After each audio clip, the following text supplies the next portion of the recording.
to full by knocking on my girlfriend's door. My GF lives in my apartment complex and I met her one day in September while I was out walking my dog.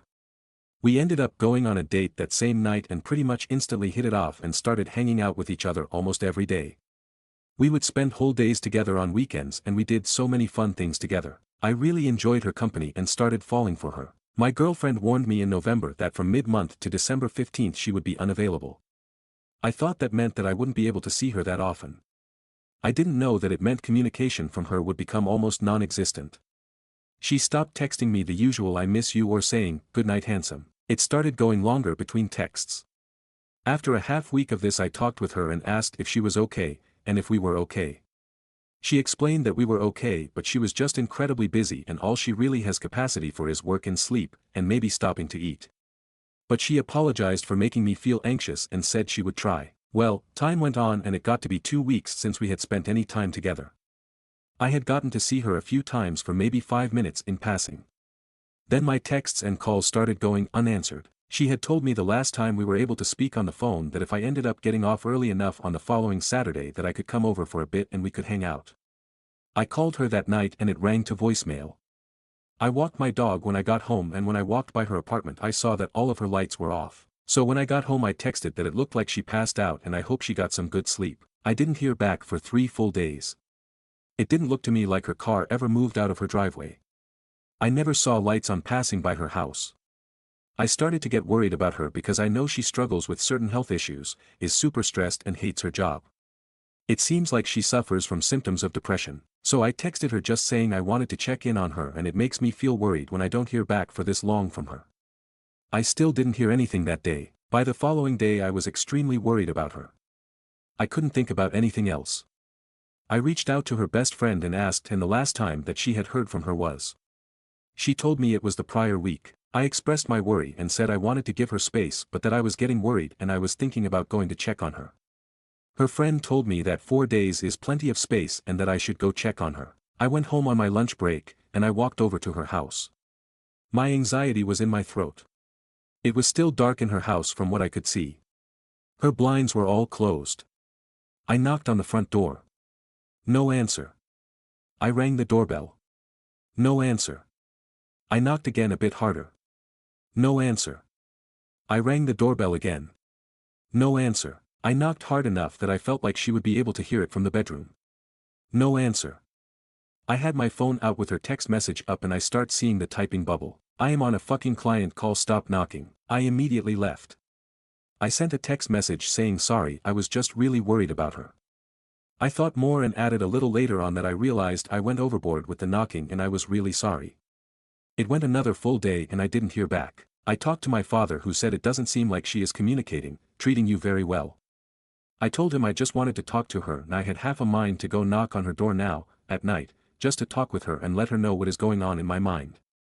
But I was worried about looking crazy or ruining things further. He asked me how much would change from how things have been going, at least if I did this and I could talk with her I would have an answer.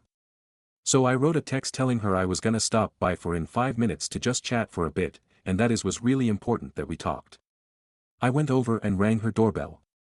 No answer. So I went home and wrote a text telling her how much I liked her, and how this whole situation was making me feel. How I was feeling like I was being ignored and being treated less than. How I needed some communication. How a single text every once in a while would go such a long way. I told her this wasn't a "you need to call me tonight or it's over," but I said I needed to hear from her. I woke up the following morning to see she had sent me a long text around 4 a.m. telling me how busy she has been, which I knew. How she has barely had capacity to even get to her desk. That she has been working 14-hour days and just crashing. Telling me that she'd already told me she would be unavailable. She said coming to her door while she was working and banging on it was incredibly uncalled for. She said her car had clearly been moved.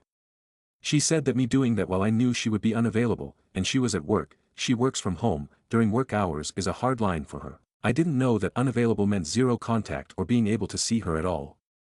But regardless, in one fell swoop I ended my relationship with someone I cared about deeply. All because I couldn't get a grip on my anxiety and be patient. TLDR got worried about my GF after not hearing from her for days after she told me she would be unavailable. Went to her house and knocked hard on her door when she happened to be on a call. Crossed a hard line for her and now I am 99% sure I don't have a girlfriend anymore. Comments. She's not for you. Move along. I don't get this shit. I don't care how busy someone is. If they can't take 30 seconds to be like, I'm sorry I'm swamped. Talk later. Then you're nowhere on their list of priorities. No man, you didn't lose anything. She ghosted you. She left you and didn't want to make it official. Unavailable does not mean disappear into the void, it means I won't have time for dinner or hanging out. If she couldn't carve out 5 minutes here and there to even say, oh man that was a rough day, I can't wait till busy time is over and we can hang out again, then she's not making any effort and it was never a good relationship. Be sad, talk to friends and family, feel better and move on. You deserve better out of a partner. Good luck. Link. TIFF update by knocking on my girlfriend's door. My last post kinda blew up so I figured some people might appreciate an update. I mentioned at the end of my OP that she had sent me a long text the following morning telling me how much I had fucked up and crossed a hard line. I did respond to that text with apology, saying that I did let my anxiety control me, and that I wanted to work on things. That I was going into therapy to work on my own issues. She didn't explicitly say that we were over, so I asked her for clarification on where we stood, if she was done. I said, outside of that, I would not contact her until I heard back from her. As of today it has been 12 days, she has not responded to me at all. The last 12 days have been horrible for my mental well-being. I decided yesterday to just move on and give myself my own closure. I realized a lot of important things through this experience. I realized that I didn't do anything wrong. Unavailable does not mean you disappear and drop off the earth for days at a time, ignoring the outside world. I did nothing wrong by going to check on her. I did what I did out of love, caring, and worry. I did what I would hope a partner would do for me. No one is too busy to text a single time in 4 days. I realized that I need to take care of myself and assert my own boundaries. I learned some important needs/expectations I have of relationships. I learned about my own codependent and anxious tendencies that I need to work on. I realized there were a lot of red flags about this woman that I was ignoring. In the past 12 days, I have taken up meditation, journaling, daily practice of gratitude. I have gotten into therapy, and back into the gym. I have talked with her best friend again, who hasn't heard from her in about as long as I have. The silence isn't personal to just me, which did make me feel a little better at one point. However now, I am still upset. I am mad at the way I have been treated throughout this whole process. I know this is an extremely busy time for her, and I know she is struggling, but I still have needs and she decided to be my girlfriend. Needs that she is apparently, for any reason, incapable of meeting. Leaving someone who loves and cares about you in the dark for 12 days, when you live a 3-minute walk from each other is unkind at best. I still don't know what is going on in her head, and I don't know if I ever will. I would still be open to talking with her, and hearing her out. I am extremely unlikely to take her back though. I deserve better. I think my biggest realization is that I can give myself closure, I can detach and take care of myself, and still love her and others around me. I wish I could snap my fingers and be over her, but I know it is going to take a little bit. Thank you for all the assurance, kind words, and those who reached out to support. TLDR, she still hasn't talked to me after 12 days. I am moving on. I learned a lot about myself and what I need through this. I wouldn't take her back at this point. For what it's worth from a stranger on the internet, good for you. Experiences like this can give us opportunities to grow, or they can leave us bitter. I'm glad you chose the former.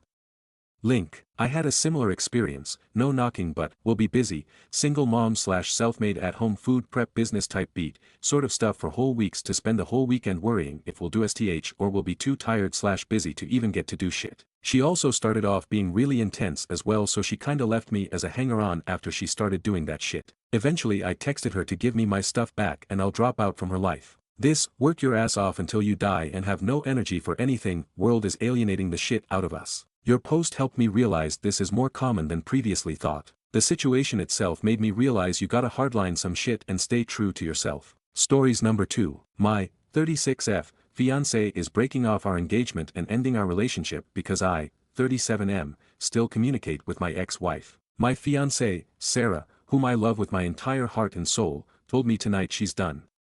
She looked through my phone and saw texts between my ex-wife, Alexandria, and I, not the first time. The reason I still communicate with my ex is because we have children.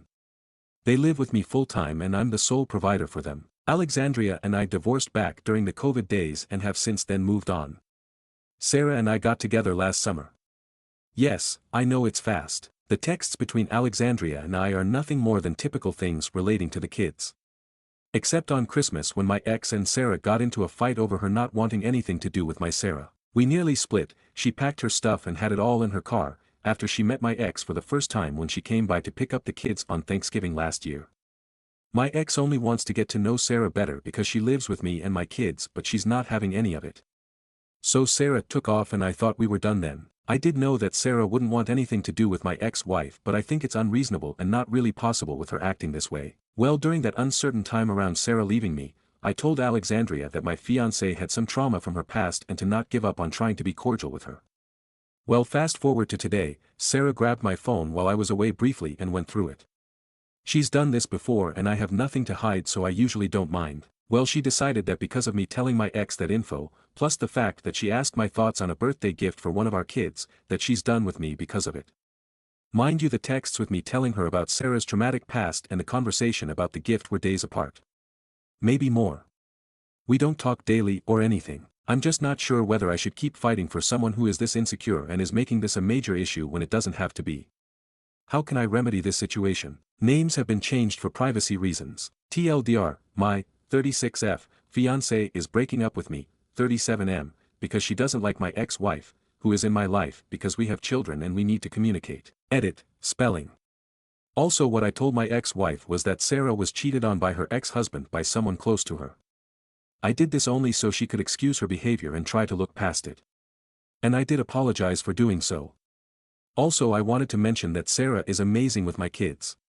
No issues there. I do see where a lot of you are coming from regarding the potential for future issues. Edit 2, I have joint custody of my kids with my ex-wife. Reason being is that I didn't want to keep my kids from seeing their mom whenever they wanted. My ex-wife walked out on us during the pandemic and left me to raise our kids alone. And I have successfully done so and continue to do so. I don't need a woman in my life to help me raise them. I wanted to have someone to love and be loved by, and that's what I got from Sarah. Y'all are jumping the gun by calling her crazy and a lunatic. Our relationship has been stable and very happy. Except for her not wanting to have any sort dealings with my ex. She's great with my kids and they have a good relationship with her as well. Yes, we moved fast, but when you know, you know. Also, I'm not one to sleep around or be promiscuous, so those saying I moved her in for that, you couldn't be more wrong. Edit 3, this will most likely be my final edit until I post an update. I just want to address the fact that my kids are in school now and are not currently homeschooled. I did that in 2020, for 1 year, during the pandemic because it was our best option at the time. Also, I want to mention that although I've moved fast in this relationship, it isn't because of needing to be in one. I've been single for years and I happen to have found the one who makes me feel complete in more ways than one. But in the meantime, I'm just going to let things play out and see what happens. If my fiancé can't get her act together, then it'll be over between us. I've been through too much in my past marriage to just fall back into something similar. It just sucks, you know. Oh well. Thanks to everyone that responded with grace and didn't just come here looking to hang someone. Peace. Stories number 3. Aita for not helping my daughter. My daughter, 22F, went NC with me 2 years ago. Before this happened, I was warning her about this guy she's dating who is full of red flags. He love-bombed her and isolated her from her family and friends. She dropped out of college despite my pleas to reconsider. She decided to move in with him, and since then I never heard from her directly, but she would often ask my family member to ask me for money. Last thing I heard about her is that she has 1-year-old twins and her life is basically falling apart. The love of her life turned out to be a monster and she's working 2 jobs to keep her family afloat. The friends she abandoned are now done with college and starting new careers in corporate while she works at a dollar store and Uber. A family member showed me a screenshot of my daughter's FB post basically calling me an asshole for not stepping up and helping her. She also ranted about me not supporting her to finish college unlike her friends' parents. I don't have much extra money and I am saving for retirement. She dropped out when I begged her not to, plus she also blocked my number. She knows where I live but she never attempted to drop by. Aita for not reaching out and offering help. Update. Thanks everyone for your input. I sent a message to my daughter via a family member on FB and my son, and they both came to my house last night for dinner. I told them it is an open forum where we can air our grievances against each other and from there we will sort it out. Daughter hates me for not trying hard enough to reach out to her when she moved in with her BF. She also hates it that I never tried to accept her BF. My reason is that she decided to drop out and be an adult and I felt disrespected by hurtful things she said and by blocking me, I got the message she does not want me around.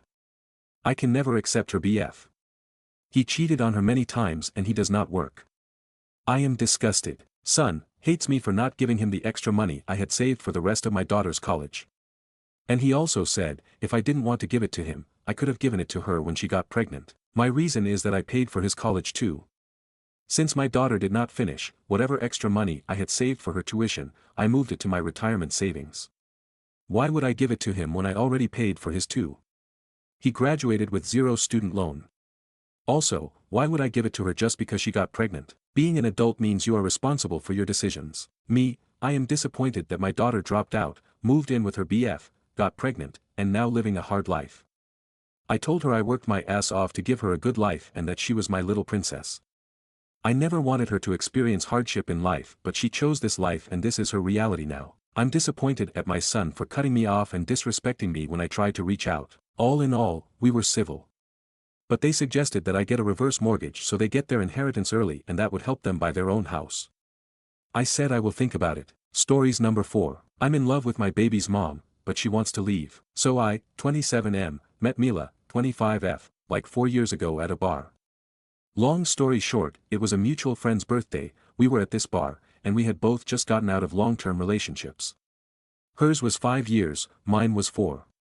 A lot of drinking later, it was hella awkward waking up naked on the birthday dude's couch with Mila. But honestly, that wasn't even the wildest thing that happened that night. The birthday guy. He did something way worse. Anyway, after all that, me and Mila were both super awkward about it. She legit looked like she wanted to crawl under a rock. Neither of us wanted anything serious since we had just broken up with our exes, but we still swapped numbers and went our separate ways. Fast forward like 3 months, Mila texted me up asking to grab coffee.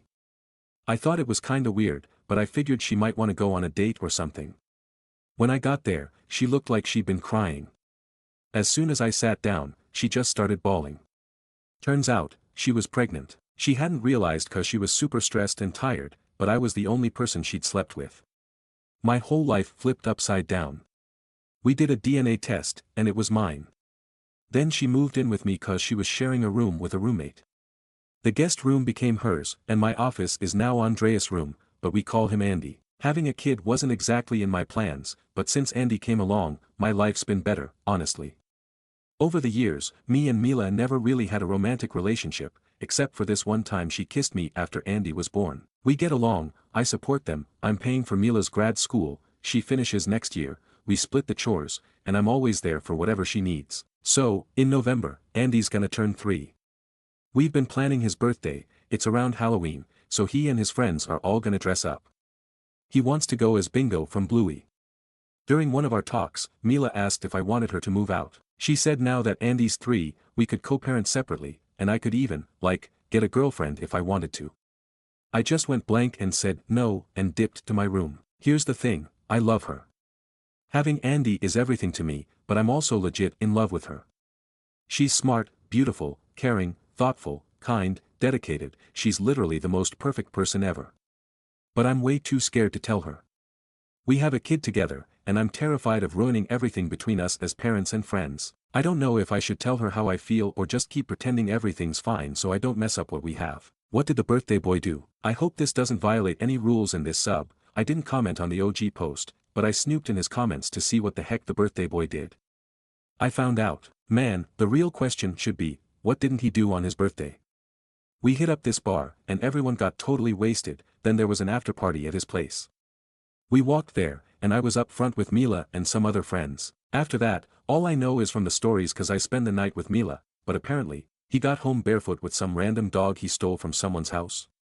He decided to get back at his girlfriend for cheating on him, told everyone about it, and then hooked up with her sister while his girlfriend cried outside the room. He ran around the neighborhood in his boxers and ended up passing out on the lawn hugging the stolen dog. He still has the dog to this day. We never found the owners, I think dog didn't have any owners. I finally talked to her about my feelings, so, I, 27M, posted my story a few days ago, and yesterday I finally talked to Mila, 25F. Quick recap, me and Mila had a baby together after a one-night thing. Ever since, we've been living together and I'm in love with her. She's absolutely stunning, breathtaking even, but I've been too scared to tell her how I feel because I didn't want to mess up our co-parenting situation. So, I left work early, picked up Andy from nursery, and dropped him off at my mom's. I bought some flowers, cleaned up the house while she was in class, and texted her, saying she didn't need to pick up Andy and to just come home because we needed to talk. When she got home, she looked at me with her big eyes wide open, and the first thing she asked about was our kid. I hugged her for a while, but she went full mommy bear mode and kept asking about our baby boy. After I reassured her that he was with my mom and totally fine, she finally calmed down. I brought her to the living room, gave her the bouquet, and started talking. It was a long convo. I told her how I've been scared of ruining things and how it hurt when she asked if I wanted her to leave. She admitted she was afraid she was messing up my life, that she feels like a burden sometimes, and even blames herself for ruining my life with the pregnancy. I shut that down real quick. I never wanted kids, but honestly, since Andy and Mila came into my life, everything's been way better. It's been the best, most challenging mistake I've ever made. She also said she likes me too, and she's felt that way since she was pregnant but wasn't sure if it was just the hormones. After the baby, she felt embarrassed to say anything because she didn't feel comfortable in her body anymore. She never got back to her pre-pregnancy body and thought I wouldn't find her attractive, but to me, she's the most beautiful and hot woman on the planet. She also admitted she'd get jealous when I went on dates, even though she knew it didn't make sense because we weren't a thing. Honestly, if she went on dates, I'd be dying of jealousy too. We talked for a long time, even got into some deeper, more personal stuff. By the time we were done, it was late. We went to this small restaurant near our place for dinner. No wine, 'cause I was driving, but it was amazing. We chatted about music, movies, and she went off about Asoya for ages while I rambled on about LOTR. We talked about life and random stuff. At the end of the night, I got a few kisses in the car, like we didn't even live together, which was kinda cute. Then we watched a horror movie, awful movie by the way, but she fell asleep cuddling me. It was a day full of wins. New update: I finally talked to her about my feelings. Hey guys. So, I saw a TikTok video about my story and it's kinda embarrassing having a piece of my life narrated by AI haha.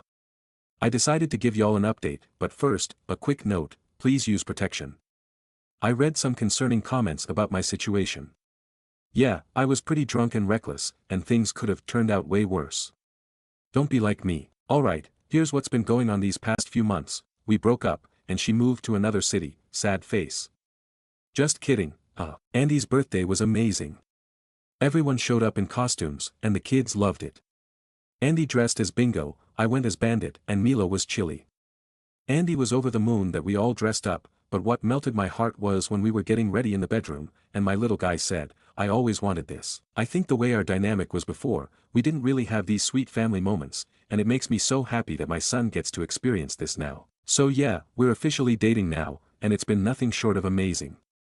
She's happy, my little guy is happy, and nothing makes me happier than seeing them like this. Has it been perfect? Nah, it's the start of a relationship with a lot of baggage. We're doing couples therapy because we've been living together and acting as a family way longer than we've been an actual couple. The first month was kinda rough. I felt awkward about being intimate at home, and so did she, mostly because of the family dynamic we had before. But I think we're building something really good. I don't have much else to update for now, but I'll definitely share if anything new happens. I told her about this account, so to the hottest woman alive, you've got my heart. Love you, Amelia, my Mila. Stories number 5. Aita for dropping out of my SAL wedding party because I didn't want to cover up my tattoos. I, 25F, was set to be a bridesmaid for my SIL, 31F for her upcoming wedding. My SIL can be a control freak and has the tendency to set expectations that are pretty unrealistic and inconsiderate at times. As you would imagine, that would apply to what she would request of her bridesmaids for her wedding. I know people have differing opinions when it comes to bridesmaids' dresses, but I'm someone who follows the opinion that the bride should have final say as it is her day, especially if the bridesmaids' dresses are being paid for. However, regardless of who is paying, I also think brides should also be mindful that if they want everyone to wear the exact same dress, it would be respectful to check if everyone is comfortable with certain styles, especially if there are people in the group who might dress up a little more modestly. In this specific situation, all the bridesmaids had to pay, which I obviously didn't mind. Here's the thing, my SIL asked her 3 closest friends first and already decided on the same dress for everyone to wear together before she asked me. I had no expectation that she would ask me, so I had no idea what they picked. If there is one thing you should know is that I dress pretty modestly, especially at church since it's a church wedding. The dress they picked out was pushing my personal comfort level. It was a lilac chiffon one-shoulder floor-length dress with a slit goes way above the knee basically up to where most of my upper thigh would be exposed. I didn't want to make a big deal over it because they had already decided on it together and since it's what my SIL really wanted I kept my concern to myself. I low-key wish we all decided together especially since there were 3 more people including myself that were not asked to be bridesmaids till after. Even though the dress wasn't within my modesty standards, I still decided to go along with it because I didn't want drama and just wanted to make her happy. My plan was to change after the festivities during the reception, which a couple more bridesmaids planned already to do so as well and my SIL didn't mind. I thought things were gonna be okay until my SIL told me last week that she didn't want my tattoos to be noticeable and wanted them covered as it would be inappropriate in church and didn't want them in the pictures. I am tatted on my wrists, shoulders, and on the back. The tattoos on my shoulders and back are not small pieces and are very noticeable with the dress that was picked out. She told me that she's been concerned about them showing because of the dress, and keep in mind, she knows about my tattoos and the dress was still picked knowing they would show. I was annoyed but since I already paid for the dress, Elle asked if I could wear a shawl and she said no because she didn't want me to stand out from the rest of the group especially since I'm not the MOH. She suggested this foundation that covers tattoos which was $40/$50-ish. I'm not gonna spend that much on a foundation I'm not gonna use again. Plus, there's a chance it will get on my dress and make a mess. I told her I didn't think it was fair to expect this when she knows I have tattoos and still picked a dress that will still have them show. If she had a problem, why pick something without sleeves or ask me to be a bridesmaid if she was gonna be adamant about the style knowing she didn't want my tattoos being visible? She said I was being unfair and that it was her day and all she is asking for me to accommodate and that it would not look good for a Catholic wedding. When she said that, I got mad because it's always the people who start with the religious guilt don't even follow their faith and are quick to judge. My SIL literally has done and continues to do everything in the book that would be not okay for a practicing Catholic to do but I never judge her because I have a past too and still struggle. Yet, for her to say it would not be appropriate for a Catholic wedding is just hypocritical and made me feeling like I was gonna make it unholy somehow over them. I got tatted when I walked away from my faith but I came back to it and I'm pretty devout now despite my struggles with my shortcomings. For her to say I'm not accommodating is just beyond me because she already knows how I dress now especially in a church setting. I even cover my hair at church, and I still pushed my convictions and preferences aside and wear this for her because I wanted to keep the peace and not make a fuss. When I told her all of this, she started making comments about how I'm being selfish for not putting on the foundation and then proceeded to say that dress looks trashy on me anyways because of my body. I'm on the curvy side and unfortunately have a large chest so certain styles will make me look bigger and emphasize my chest and that's what the dress did to me. Not trying to brag, I personally don't like it hence why I'm mindful of how I dress but it's unlike it's in my control as to how the dress would fit and look on me but it's overall why I prefer to be more covered. I just ended the conversation with if it's going to continue as an issue, I didn't want to trouble her further and would rather she pick someone else because we can't see eye to eye. I feel bad for dropping but her wedding is not for 5 months and I just think it's for the best I'm no longer part of the bridal party. Aita Reddit. Hey y'all OP here, just to clarify something, in response to some comments, that wasn't mentioned in this post earlier this SIL is my husband's sister. None of my brothers are married trust me I would have responded to her a little differently if that were the case but since she is my husband's blood, it's his job to put her in check because that's his sister which he did already. I can totally make another post to share what happened in that conversation between the two of them but if I wanna because it's a lot to unpack. Thank you for the comments, it's definitely made me feel better about my decision instead of feeling bad. Relevant comments. I clarifies on the church, religion involved, and the priest regarding revealing dresses. Some priests are relaxed tbh even though that's a known rule in the church. I've met the priest and he's laid back and because the parish community is small and it's dying in their area, I think he'll let it pass because this was the first wedding in that parish in almost a decade from what I heard. Has I suggested alternative ways to cover her tattoos? Reply, I asked about a shawl and she said no because it will make me stand out. Personally I cover my tattoos in general so it was less about whether or not I want to show them but more so that she is expecting me to cover them up when she picked a dress knowing they would show and making me out to be the one that is being unfair when she and her friends picked the dress without asking if everyone else in the bridal party was okay with the style. Commenter 1. Did she pick you because you're part of her family and she cares about including you in her special day? Or did she pick you out of obligation and because she wants to mold you into her aesthetic? You are a human being, not a stage prop. Either she wants you in her wedding, all of you, knowing who you are, or it's best for you to attend as a guest and let her have what's important to her, the aesthetic with people as props. She might as well hire actors. Reply, at this point but my husband told her I'll still attend as guest and this will be our last involvement with her going forward. Does the other bridesmaids have tattoos, and if the groom cares about covering up the tattoos? Reply, 2 other bridesmaids have tattoos but they're not noticeable and they small unlike my pieces. Her fiancé doesn't really care. Update. I was debating whether or not to post this, but since a decent amount of you asked and wanted to know, I decided that I might as well spill the tea for all of you equally chismoso people like myself. For those that are new, click to link to read my initial post for some context to this post. Anyways, before I dive into my husband confronting her, should provide some background on my overall experience with my relationship with my SIL. In beginning of my initial post, I talked about how she has the tendency to be controlling and set very unrealistic expectations that can influence the way she treats other people. Let me make one thing clear, she and I were very close at one point, or so I thought, and I treated her like my own older sister that she has even seen me at some of my worst moments since I've been with her brother, but even then, I knew about her toxic behaviors, but part of me always prayed she'll grow and do better with time. Almost 7 years later and she clearly proves me wrong every time. In the years I've known her, I've noticed how she does pride herself as being the favorite child between her, my husband, and their brother.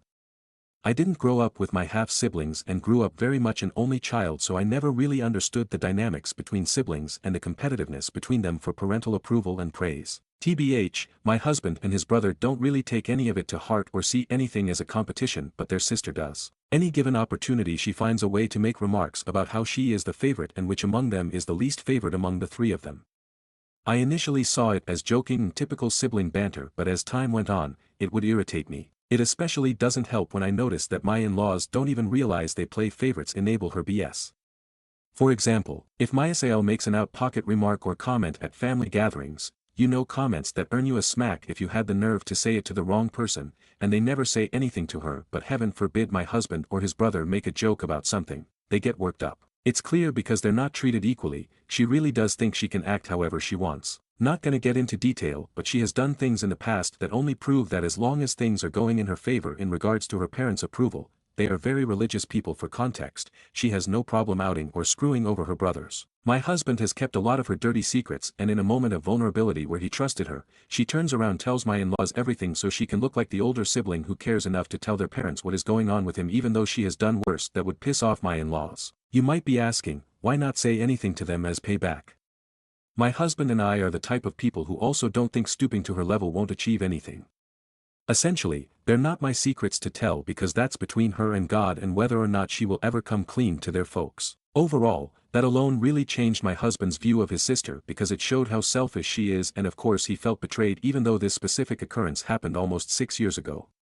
He forgave but never forgot. Since then and just over the time that I've been with my husband, everything she says and does just don't go unnoticed. I know some of you guys may ask why let it drag, and well, if she is ever confronted for something she did wrong, she always finds ways to make herself the victim and gets the whole family involved, so you'd be talking to a wall of nonsense and excuses. We just learned to just set boundaries, especially when it comes to family functions at this point. I guess my SAL sees through her BS but doesn't exhaust himself to confront her because my MIL is overprotective of her even when she knows her daughter can act very inappropriately. From what I see, MIL gets like that because SIL has ran away and temporarily cut ties with them when things don't go her way, and I get it, she wouldn't want to have a strained relationship with her daughter, but still. So imagine how angry my husband is because he's already been holding it in with his frustrations with his sister and knowing how passive his parents have become when it comes to her. Well, when he confronted her via FaceTime, he obviously came to my defense and told her that she is being unreasonable and unfair. And well, cussed her out because she kept making all kinds of excuses, and he basically handed her ass back to her. He didn't just leave it at regarding the wedding. He called her out on everything, and something she also said about to me to other family that we were not made aware of till a few hours before he called her. Turns out she was going around talking about the whole dress and tattoo situation and me dropping from the bridal party to some family members, one of which recorded what she was saying and sent it to my husband. Then she went off on a tangent talking about how his brother can do so much better than me and how she feels so sorry for her baby brother because I'm so lazy and won't help him financially. Basically referring to how my husband is supporting us while I'm in school full-time. Keep in mind, I'm in medical school. Working part-time is not even an option for most med students. My husband went off on her about that and why our marriage and decisions in it bother her that much to bring it up. My husband's traditional and believes that he as a man should provide regardless of whether or not I choose to work. He decided he wanted to support us so I can follow my dream to pursue medicine, and that bothers her enough to downplay me as a lazy freeloader when my career will eventually provide with more stability for us down the line. Regardless of how anyone looks at this, what her issues are, but targeting me just doesn't make any sense. After 30 minutes of yelling and hearing her fake cry I'm sorry but, yes, my husband told her since her wedding day is family event, he'll still participate out of obligation and I will be guest, but to consider that to be the last time we will ever be involved in something that involves her. We're only planning to stay for the wedding mass and we'll leave right after dinner, free food IDC. That's all. I know at this point why still attend, but my husband is also good friends with her fiancé and is a groomsman and it wouldn't feel right to drop on him just because my SIL is crazy. However, my husband gave her an ultimatum that if he finds out she pulls similar crap again between now and the wedding, then we won't go to the wedding altogether. Going forward after said wedding or if she decides to open her mouth again, my husband decided we won't contact them or see them again, which it makes it easy since they will be moving to a different state. I'm counting down the days. LOL. If there's something I want to make clear here at the end of my post is that I do not wish her anything bad nor do I hate her. I do forgive her, however, for my mental and emotional health, I just won't maintain a relationship with her of any kind going forward. I do genuinely pray she grows and learns from all of this and makes better choices if she has kids one day. I also hope she questions if this toxicity was worth losing a relationship with her brother. Relevant comments. Commenter 1, good on him. It sounds like you're free of her, I hope your bill follows your husband's lead. Be prepared for Mill and Phil to react, best of luck to you and your husband. Reply, thank you and oh well if they get mad, I don't really care because they also play a role into how she turned out, but then again, that's on my husband to put his blood in check if they react battle. I should have her husband talk with his parents about his sister's behaviors. Reply, I mean I can admit I have my shortcomings as well, I mean my posts ain't the most Christ-like since I'm venting on here doesn't make me any better, but I'm speaking mostly out of frustration, anger, and feeling somewhat betrayed. I'm no better than her at the end of the day and I will do my best going forward. We all have room to improve. I mainly posted this to get perspective because I have a bad habit of people pleasing and second guessing decisions for myself that I make from time to time, so it helps knowing people see where I'm coming from. I definitely need to go to confession after this LOL. Stories number 6. Aita for asking my boyfriend to choose between me and his work wife after catching them joking about our sex life. I, 29F, have been with my boyfriend, Chris, 31M, for 5 years. He's amazing in so many ways, funny, kind, and super supportive, but there's this one thing that's been bothering me for a while now, his work wife, Jess, 30F. Chris works in a close-knit office, and Jess has been his co-worker and friend for years. At first, I wasn't bothered. I mean, I get it, work friendships are a thing, and it's normal to be close to people you spend so much time with. But over the years, their relationship has started to make me feel off. For starters, they text all the time. And not just during work hours, she'll message him at night, on weekends, even during our date nights. A lot of the time it's about work, but not always. Sometimes it's random memes or inside jokes that I don't get. When we go to events with his co-workers, Jess is always by his side, laughing at his jokes and acting like she knows him better than anyone. One time, she introduced herself to me as his work wife. Everyone laughed, so I laughed too, but honestly, it stung a little. Chris brushed it off when I brought it up later, saying it's just a joke and I'm being silly. Then last weekend, things hit a breaking point. We were at a party with his co-workers, and I overheard Jess and Chris talking in the kitchen. Jess made some joke about how Chris must be exhausted because I keep him up all night. Chris laughed and said something like, yeah, she's got a lot of energy, and they both cracked up. I just stood there, frozen. They were joking about our sex life in front of their co-workers. It felt so disrespectful and humiliating. When I confronted Chris about it later, he admitted the joke was in bad taste, but said I was blowing it out of proportion. He called it harmless banter and swore there was nothing to it. I told him I was done playing cool about Jess and that he needed to set some boundaries with her or I was out. That's when he said I was being insecure and controlling. He insists there's nothing romantic between them, and I'm just making drama over a friendship. Now, I'm torn. Some of my friends think I overreacted and that I shouldn't make him choose between me and Jess. Others say I'm totally justified, especially after that joke. So, Aita for asking my boyfriend to set boundaries with his work wife, or should I just let it go? Stories number 7. Aita for suggesting to my friend next time she can bring her own food. I wondering if I was TA here. So I love cooking and love to host. Bearing in mind all of us including me are Muslim and we all eat halal meat. One of my friends became vegan last year. When we go out for meals we try to accommodate her by going to places that facilitate vegan food. That limits most of our choices as most places that serve halal food don't cater very well to vegan food. So we moved to a new place and I decided to invite friends over for dinner. I called my vegan friend beforehand and asked her what she would like me to make and what brand she wanted me to use. I assured her I would cook everything separately for her so there would be no cross-contamination. Food was served and she liked it. One of my friends brought for dessert homemade cheesecake that her mum made. I had already brought a vegan dessert for my friend so I assumed no problem. Well, she had a meltdown and screamed at the person who brought the cheesecake. I asked her to calm down and not raise her voice in my house. She took offense and left and said I didn't appreciate her. Mind you, for a whole year we catered to her choice of food and places to eat out. Later on as a group we decided we couldn't let her selfish antics affect us. In a group chat we discussed going out in 2 weeks to this new halal buffet opening in town and we checked it did have vegan products. Well, said friend straight away objected, so I told her when we next go out you can bring your own food and we can enjoy eating out. Aita. Update to Aita for suggesting to my friend to bring her own food next time. This is an update to my previous post. I don't know how to add to original, see my profile for original. Quick recap, I hosted dinner at my home and my friend who is vegan had a meltdown regarding a non-vegan cheesecake my friend's mother made and she brought for us despite us for over a year accommodating my vegan friend's diet. So after what happened I created a new WhatsApp group with all my friend apart from the vegan one to discuss what happened and what to do going forward. We all agreed that we had enabled her behavior by being too accommodating and she was rude. Someone suggested I have a chat with her one-to-one and see if there were issues going on with her as her outburst is unlike her, she can be self-centered but never been that rude before. I agreed to the suggestion but told the group I will keep the chats as backup that we all are on same page in case she accuses me of bullying her and she would know it is just not me. I texted her and asked her to meet me at my place.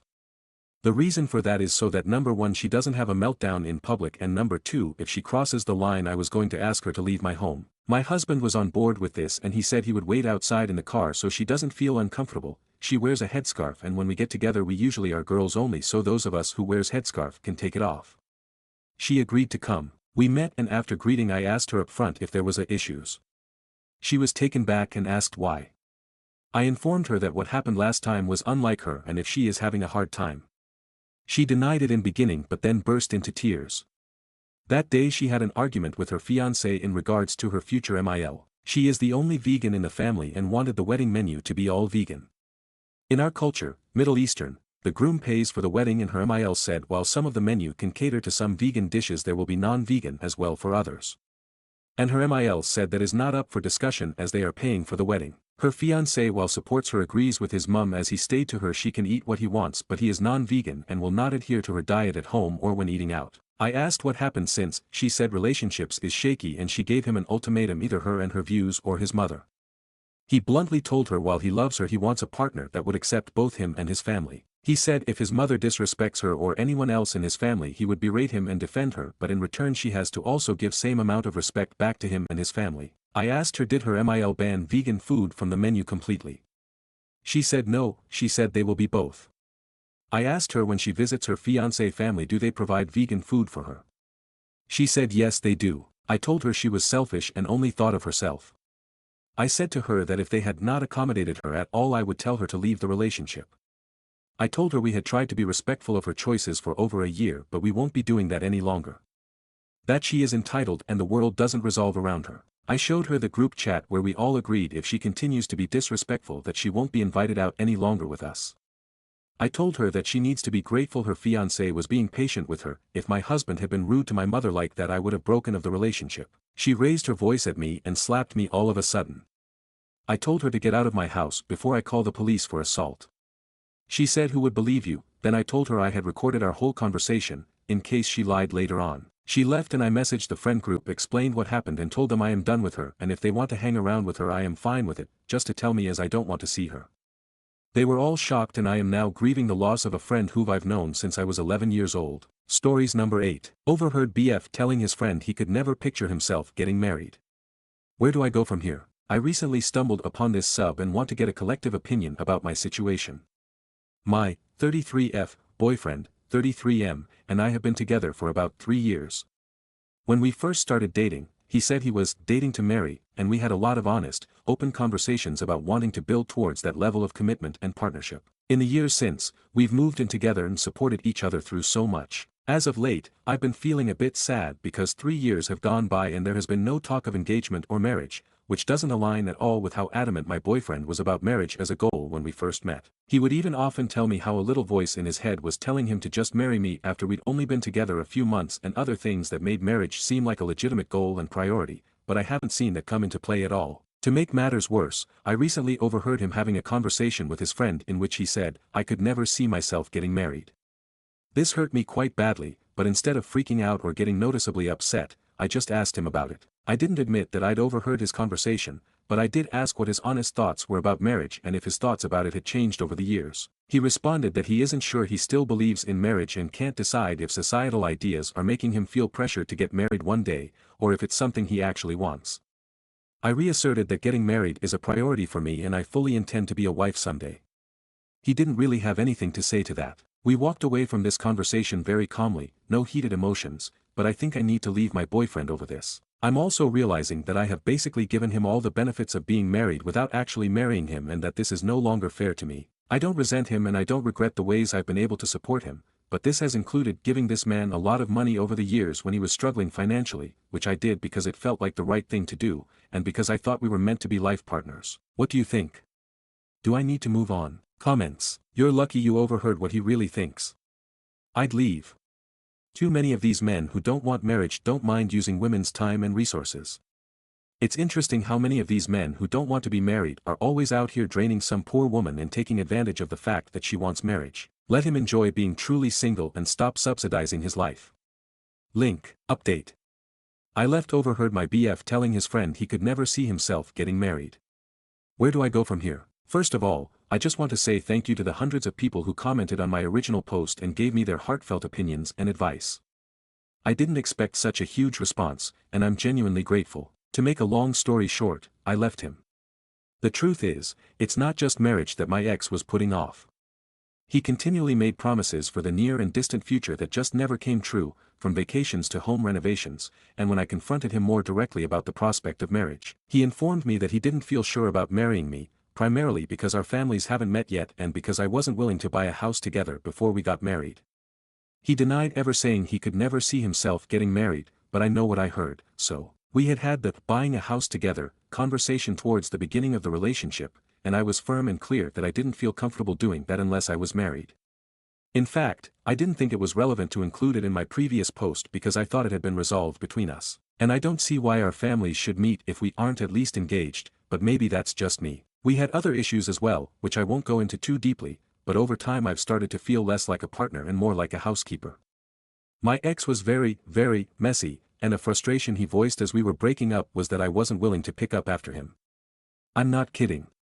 He used those words. I did my best to keep that house clean, but there are certain things I would just give up on because it's frustrating to clean up after a grown adult who's throwing trash and clothing all over the floor and furniture. I felt very stung by all this. Honestly, I think I deserve better. I also did the math and learned that I had given him nearly $18,000 over 3 years, most of which went towards his mortgage. Yikes.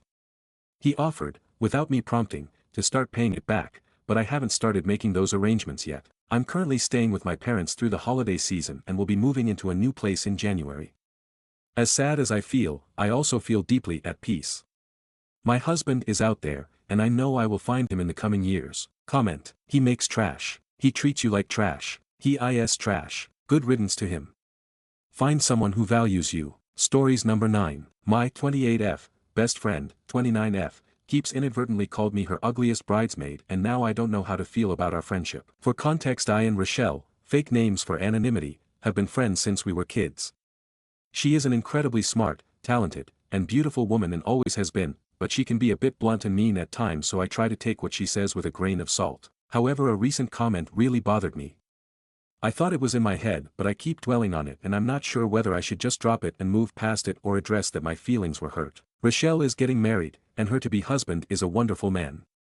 His groomsmen are also great, however a few of them Rochelle described as having extremely jealous girlfriends. She told me I was paired with the groomsmen with the most jealous girlfriends because I am the least threatening, and he wouldn't be attracted to me, and I'm not a skinny tall blonde. Now I am not a skinny tall blonde, but the comment just felt, unnecessary. Like she was trying to tell me she thought I was the ugliest bridesmaid without saying it. Rochelle has already warned me that I am the weird friend of her bridal party. I can be a bit nerdy, but I like a few of the other girls and don't think we are much different. We all have tattoos, some have piercings, similar taste in music. I am nerdier because I like video games and anime, but I'm not awkward enough to broadcast that to a group of women I don't know very well. It's not my entire personality or anything I'm very passionate about, more than anything it's helped me connect with her fiancé who I consider a good friend. Another thing is that I wasn't the maid of honor, not shocking, and I'm not too hurt since Rochelle and I aren't as close as we used to be. But I do remember a conversation we had a couple years ago with her saying something along the lines of, "I don't think you could plan everything the way I want it to be. You're not very type A. I just wouldn't want to be disappointed." Totally fair IMO, but again it hurt a bit. Did that really need to be said out loud? Basically a lot of small comments over the years have me wondering if I'm reading into this too much, if I'm too insecure, or if it's time to tell Rochelle the things she says, or how she says them, are really bothering me. Any advice appreciated, whether you think these comments are insignificant or how you would have that conversation if you were in my shoes. TLDR, friend implied I was ugly by calling me the least threatening, weird friend of her bridal party. Not sure if I'm just insecure or should address it. Stories number 10. My girlfriend, 22F, of 6 years just broke up with me, 23M, and I'm breaking down. I need advice. This is my first time posting, so I hope I'm doing this right. I'm feeling lost after a breakup and would appreciate some advice on how to handle the situation. Last Sunday, my girlfriend of 6 years broke up with me. A couple of months ago, we had a 1-week break but decided to continue the relationship afterward. She's been dealing with insecurities, and I now realize that I didn't always support her in the ways she needed. We also had different views on certain aspects of our relationship, which caused tension over time. On Friday, we were having an intimate moment, and I got distracted by a TV show that was on in the background. She became really upset, broke down in tears, and left my house. I tried to stop her, but she insisted on going home. I don't think this moment alone caused the breakup. It feels like it was the tipping point after other underlying issues. On Saturday night, I went to her place to talk. While she allowed me to stay the night, it seemed like her mind was already made up. On Sunday morning, she told me she had decided to end things. She explained that she needed time to focus on herself and work on personal issues, but she also said she hoped we'd find each other again in the future. On Monday evening, she sent me a text saying she had told her parents about the breakup. She also mentioned that she told them there might still be a chance for us in the future, which gave me mixed signals. I had written a text to her earlier, and after reading her message, I decided to send it. In my message, I suggested that we treat this as a break rather than a full breakup, where we could both work on our issues but still remain committed to each other. Her response shut that down quickly. She told me the breakup was definitive and that she needed time to process and close this chapter. She also said that while she felt just as deeply connected to me after 6 years, she wanted to explore parts of herself outside of our shared life. Later, she sent another text saying she was open to reconnecting in the future, but it would be a fresh start rather than picking up where we left off. It could be as friends or something more, but only if we were both ready. I told her I'm already open to do that, but she said she needed time before taking that step and that she would take the initiative, but I'm just not sure how to act on that. Since then, I haven't contacted her. I've started taking steps to improve myself. I've contacted a therapist, I've struggled with depressive tendencies in the past, started working out again, and am trying to better myself overall. However, I feel completely lost. We were together for 6 years, and I had envisioned my future with her. It feels like she's my soulmate, and now I feel abandoned and unsure of how to move forward. I want to respect her need for time and space, but I also don't know if I should hold on to hope for reconciliation or focus entirely on moving forward without her. I could really use some advice. Stories number 11. Aita, for refusing to sign my neighbor's use of yard waiver. Last Thursday, my neighbors approached my wife regarding a use of yard waiver since they don't have the clearance to move excavators and bobcats to their backyard to build a pool. The waiver states they need 10 feet of clearance, 4 feet would be into our yard based on my measurements, and they would repair the grass to its original state. I have an irrigation system and internet lines which run beneath the area which would be used. The neighbors were leaving for FL and asked for a 48-hour turnaround. I spoke to the pool company on Friday and the PM said they need 10 to 12 feet and they need the waiver because there is a good chance the ground will be totally torn up. It was my wife's 30th birthday this weekend, so this situation was not top of mind, but my neighbor knocks on the door Saturday afternoon asking for a response. I kindly explain I am not comfortable signing the current waiver given the typos, lack of notarization, and ambiguities regarding repairs. He takes it personally and storms out of the house complaining about how much money he is going to lose. Today, the project manager from the pool company knocks on our door asking what they can do to resolve this.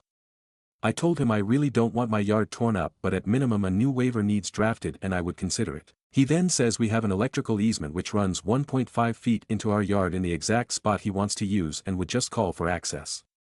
I check my plat design and deed to see there is not any easement running through the area they need. He leaves and the situation is still up in the air. Edit, thanks everyone for your input. I had run this situation by many friends and colleagues and the answers were consistently, no, unless you can get outrageous stipulations, and even so it is still a risk.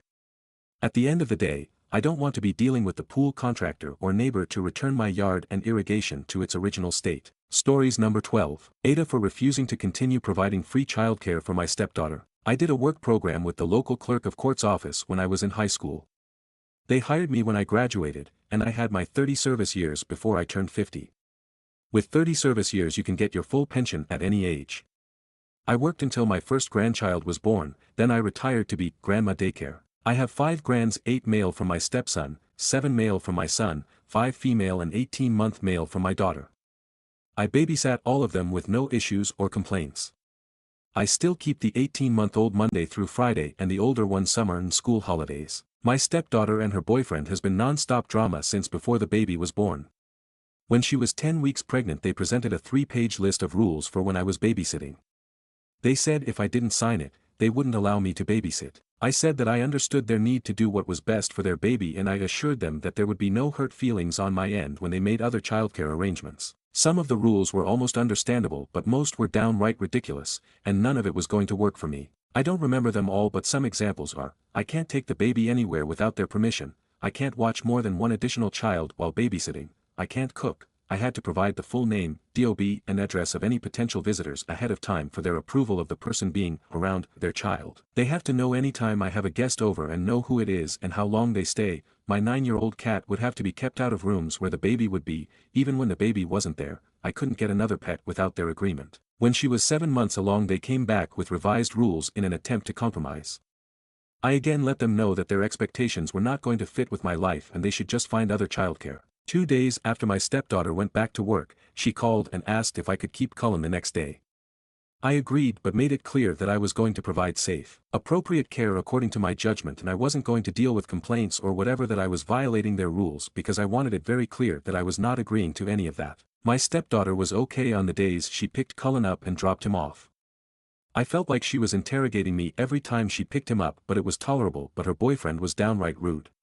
I got to the point where I actually spent Sunday dreading the start of the week because of dealing with both of them but especially his behavior. At minimum he'd pick up Cullen, make a big deal of partially undress him, make at least one snide comment about my cat or if I had any grandchild over besides the 18-month-old or if I had cooked or whatever. Then he'd say, I guess we don't have any choice but to put up with this for now. Or I guess you are happy that you won. This went on for 4 months. I spoke to my stepdaughter several times about it and told her that obviously they are very unhappy with how I cared for Cullen and that they should really work on finding something else and that in the meantime he needed to be less vocal about it. It would get better for a day or two and then he'd start again. It all came to a head as Thanksgiving was approaching. He was very verbal about the fact that he didn't want me to keep all my grandchildren over the break. I made it very clear that there would be a couple of days that I had all of them and that they needed to make other arrangements if they had a problem. They didn't make other arrangements and when he picked Cullen up on the first day that I had all my grands, he was very rude and although nothing happened, everyone was happy, clean, fed, had a great day. He said, to Cullen, that he was sorry that they had no choice except to leave him in an unsafe situation to be neglected. I called my stepdaughter that night, relayed to her what was said and told her that she had 2 weeks to make other arrangements and that she needed to drop off and pick up Cullen during those 2 weeks and if her boyfriend came to drop him off I would refuse to keep him and if he picked him up I would not keep him again. So things were better only dealing with her. At some point she asked me if I would keep him until January because they found someone but he couldn't start until then. I agreed. She picked Cullen up and dropped him off. Everything was fine. New Year's Day several people sent me a screenshot of a post her boyfriend made on social media about how thankful he was that they were finally able to leave Cullen without worrying about his safety or him being neglected. He didn't outright name me or accuse me of anything specific but anyone who knows us knows I was keeping him and the post implied plenty. I was just happy that it was over. Friday she called me and said that their new childcare provider had told her that Cullen wasn't a good fit and that she couldn't bring him back Monday. She asked if I would start keeping him again. I told her that I was sorry for their situation but I really don't feel comfortable keeping him. My husband and stepson both think I should watch Cullen under the agreement that Amanda drop him off and pick him up because they think her boyfriend is the big problem and that I should just do it for Cullen's sake. My stepson also commented that I'd probably be more willing to let it go if it had been a conflict with my daughter's husband. My pension is about $4,000 per month plus continuation of my health insurance. That's about 40% of our take-home income if that matters. Aita for refusing to start watching Cullen again. Stories number 13. Aita for not allowing a newborn at my birthday. I'm having a 30th birthday party. It's ladies only and asking people not to bring SOs or kids. It's not going to be a rager but I want it to be a fun night to let loose a little, lots of moms coming, laugh and have fun. A friend of mine just had a baby, her baby will be 1 month exactly day of party. It seems she thinks she should be able to bring her baby, however I am leaning towards sticking to my request of no children, which means she won't be able to come. From what I hear, she's upset and doesn't think this is fair. She wants to bring her baby. Now this may be selfish but I know that bringing the baby will impact the vibes of the party. The focus will be on the baby instead of enjoying our time together. I know that no one else there will obviously be offended or anything like that. I too am a mom, if I was in her shoes I would just not go and leave it at that NBD. And if I'm being really honest I want this day to be about my birthday, not her baby. I do feel guilty, but I'm a people pleaser. Also I want to add if the roles were reversed, she would 100% ask people not to bring babies as well. She's actually done this in the past. I'd like to know when should I just comply or stick to my no kids rule. Stories number 14. Aita for telling my deadbeat father's wife and daughter to leave me the fuck alone. My dad walked out on me and my mom when I, 19M, was a baby. He didn't pay child support, didn't ever see me, didn't show up at court at any point, and he never reached out to me. I always had questions about him but my mom was always way too nice about it until I turned 18 and she laid it all out for me. She even showed me the file she had for court that showed all the times he didn't show, how much money he owed, the fact she chased after child support for years but he always found a way to avoid paying. For 6 years she tried to chase him through court until she gave up the fight and let the debt compile because it was costing her money and was taking from her ability to support us. He was the truest definition of a deadbeat. And I have nothing good to say and no interest in establishing a relationship of any kind. In September I got a friend request from this woman on Facebook. We had no friends in common so I ignored it. Then I rejected it. She sent it again and so I accepted because I found it weird. A day later a request came from a girl and I rejected that but just like the other account she sent it again. I saw they were friends so I left it ignored. Then a DM came from the account I had accepted the request from. Turns out this was my deadbeat father's wife and oldest daughter. They wanted to find me because they felt I should know my family and how I was now old enough to decide for myself. I told them I wasn't interested and to please leave me alone. I unfriended the wife and blocked both accounts and went private, but my Facebook is linked to my Instagram and the daughter tried to reach me there. She said I didn't know the truth and deserved it and how she and her siblings always wanted to know their older brother and how her whole family were hoping we could all come together as a family. I blocked her there and ignored it. The daughter found another account of mine on another platform and has pestered me there ever since. It's constant new accounts and I have reported some. I tried replying once more saying I'm sorry she got her hopes up but I'm not interested. The next day I had messages from both mother and daughter saying my mom was the reason I didn't know my deadbeat father and how she was abusive and awful and he had to leave and he hated walking away but she was dangerous and awful to be around and I deserved to know the kind of thing I was raised by, and yeah his daughter called my mom a thing. I responded that they were making a lot of accusations and defending him so much but he left me with a supposedly abusive mother and made no attempt to save me from it in 19 years and that it tells me all I need to know about that man. I said once again they needed to leave me alone and I wasn't going to have a relationship with any of them. I thought they were finally going to leave me alone. But then before Christmas I got a long message from the two of them that basically gave me this sob story of a man who loved me but feared my life would be worse if he stayed and I'd be abused worse and how he hoped my mom would abuse me less if he wasn't around. I didn't even address the rest. I told them to leave me the fuck alone before I go to the police for harassment and I told them I would if they pushed it. The wife flipped out on me and said how dare I speak to them in such an abusive way and clearly I'm my mother's son. She told me I should be ashamed speaking to a teenager that way who did nothing but try to love me. She is so pissed that I had to turn my phone off because I kept getting notified of all these messages, and I tried to stop them contacting me there but the feature to stop them seems to be wonky on my account. I did go to the police but I need to keep all of them going forward to make a case for anything. What I had wasn't enough. So yeah, Aita, Stories number 15. Aita for ruining my family's New Year's Eve by refusing to join the fun because I didn't want to be the DD again. Hey Reddit, I, 26F, need some serious perspective.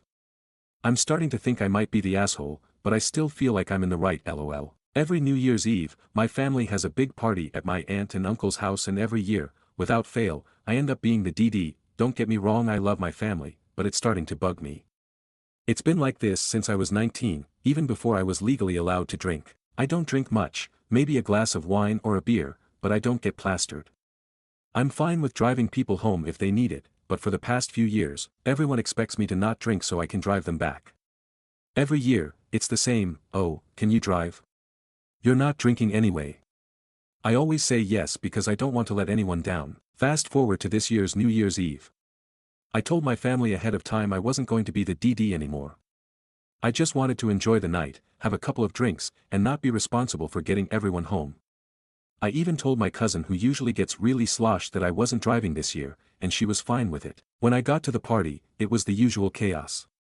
People were drinking, laughing, and having a good time. I was enjoying myself, but around 11, my cousin came over and asked if I was ready to drive everyone home. I reminded her I'm not driving tonight, I'm here to enjoy the party. She looked at me like I was crazy and said, "Come on, you always drive. Don't be a bitch." Which, like, WTF. I tried to explain calmly that I wasn't being a bitch, just that I wasn't going to be the chauffeur anymore. Then, my aunt overheard and pulled me aside. She lectured me, saying, "We all agreed last year you'd be driving. You know how much we rely on you.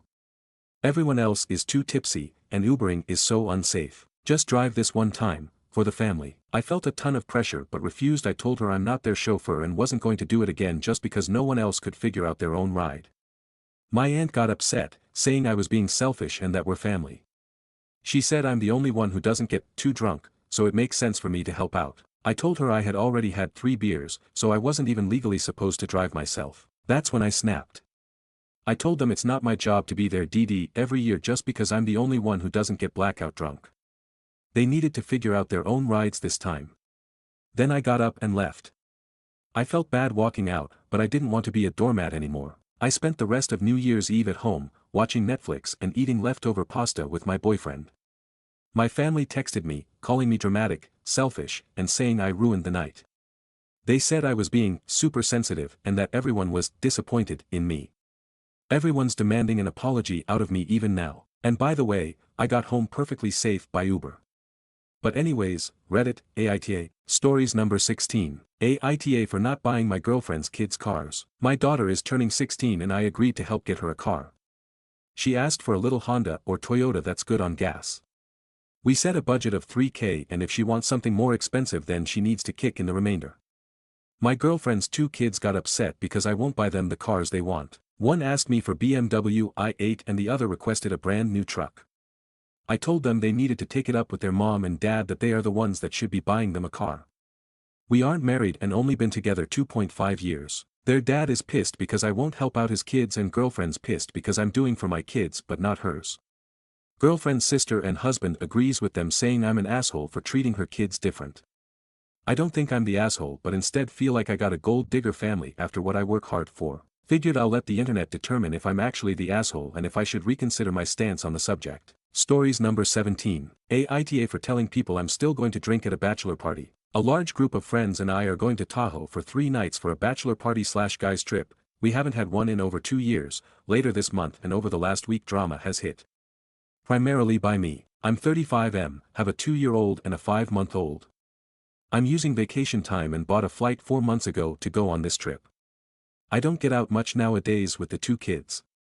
I thought a few days with the boys and let loose would be awesome. The groom proposed last spring and their wedding is this upcoming March. It was revealed this past week that the fiancée is 3 months pregnant. The whole group was shocked but congratulatory. She is going to be pregnant for her wedding. A little while later the best man informed us that the groom quit drinking when she got pregnant. While they might drink later on in life it would mean no drinking on the bachelor party. In solidarity the best man asked we don't drink also. The gist of what I said was hell no. I spent a lot on this trip already, I'm borrowing future time off to go on this trip. My previous time off was used on my baby. I want to do stuff I'm going to enjoy. I understood that we were going for the groom, but I invested a lot of resources in this trip and I want to enjoy it. I want to sit at a blackjack table and suck down a half-dozen Coronas if my funds last long enough. I'm still going to drink. If I need to get a hotel at Harvey's or Bally's, I will. I offered up a day and night to stay sober, but that was not taken well. Half the group agrees with, a few are indifferent and a few are backing the groom/best man. The best man has led the charge in calling me an asshole and telling me I'm being a shitty friend. Aita. Stories number 18. Aita for telling my best friend the truth about why I skipped their wedding. So here's the deal, my best friend, 30F, let's call her Anna, recently got married. We've been super close since college, and I, 31F, was thrilled when she asked me to be her maid of honor. I helped her plan the wedding, threw her a bachelorette party, and even handled some last-minute vendor drama. Then came the dress fitting. The bridesmaid dresses Anna picked were not great for my body type, I'm plus size, but I didn't say anything because it was her day. However, during the fitting, Anna made a comment like, well, at least you're in the back for most of the photos. Everyone laughed, but I felt humiliated. Later, I told her privately that her comment hurt my feelings. Instead of apologizing, she said, I didn't mean it like that, but you know the dress wasn't made for you girls. I figured you'd get that. I didn't push it, but I started to feel weird about the whole wedding. Over the next few weeks, she made other small digs about my appearance, like joking about me needing extra fabric for alterations. I decided to step back emotionally, but I didn't want to ruin her day, so I planned to suck it up. The night before the wedding, Anna called and asked if I could step aside during the bouquet toss because she wanted all eyes on the bridesmaids, implying I would stand out in a bad way. That was the final straw for me. I told her I wasn't feeling well and didn't attend the wedding. When Anna texted afterward asking why I really missed the wedding, I told her the truth. Her comments made me feel like she didn't value me as a friend, and I couldn't face being there. She blew up, saying I ruined her day, made it all about me, and embarrassed her in front of everyone by ghosting her wedding. Our mutual friends are split, some think I should have just gone and dealt with it for one day, while others think Anna crossed a line. So, Aita for skipping my best friend's wedding and telling her the real reason why. Stories number 19. Aita if I refuse to pay my nail tech's $65 cancellation fee. So, long story short, I've been going to my nail tech for over 5 years. We've become really good friends and have even hung out outside of work. I've consistently been her client through 2 studio changes, during the pandemic when she worked from home, and again this past year when she decided not to have a studio anymore. Despite the friendship, I've always respected her business. I tip every time and treat it like any other nail salon. In over 5 years, I've probably had to reschedule a total of 5 or 6 times, only half of those within a day or 2 of the appointment, but always with more than 24 hours notice. At my last appointment, she mentioned she had booked my recurring slot for December 24th, Christmas Eve, at 6:30 p.m.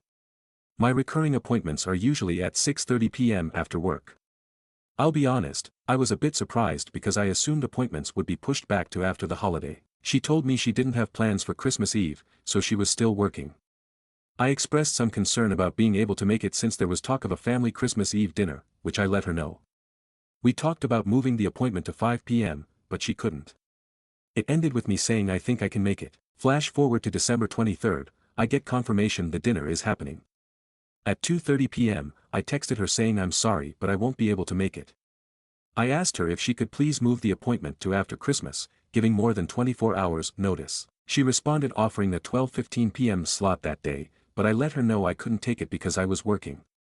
After that, just radio silence for 2 weeks.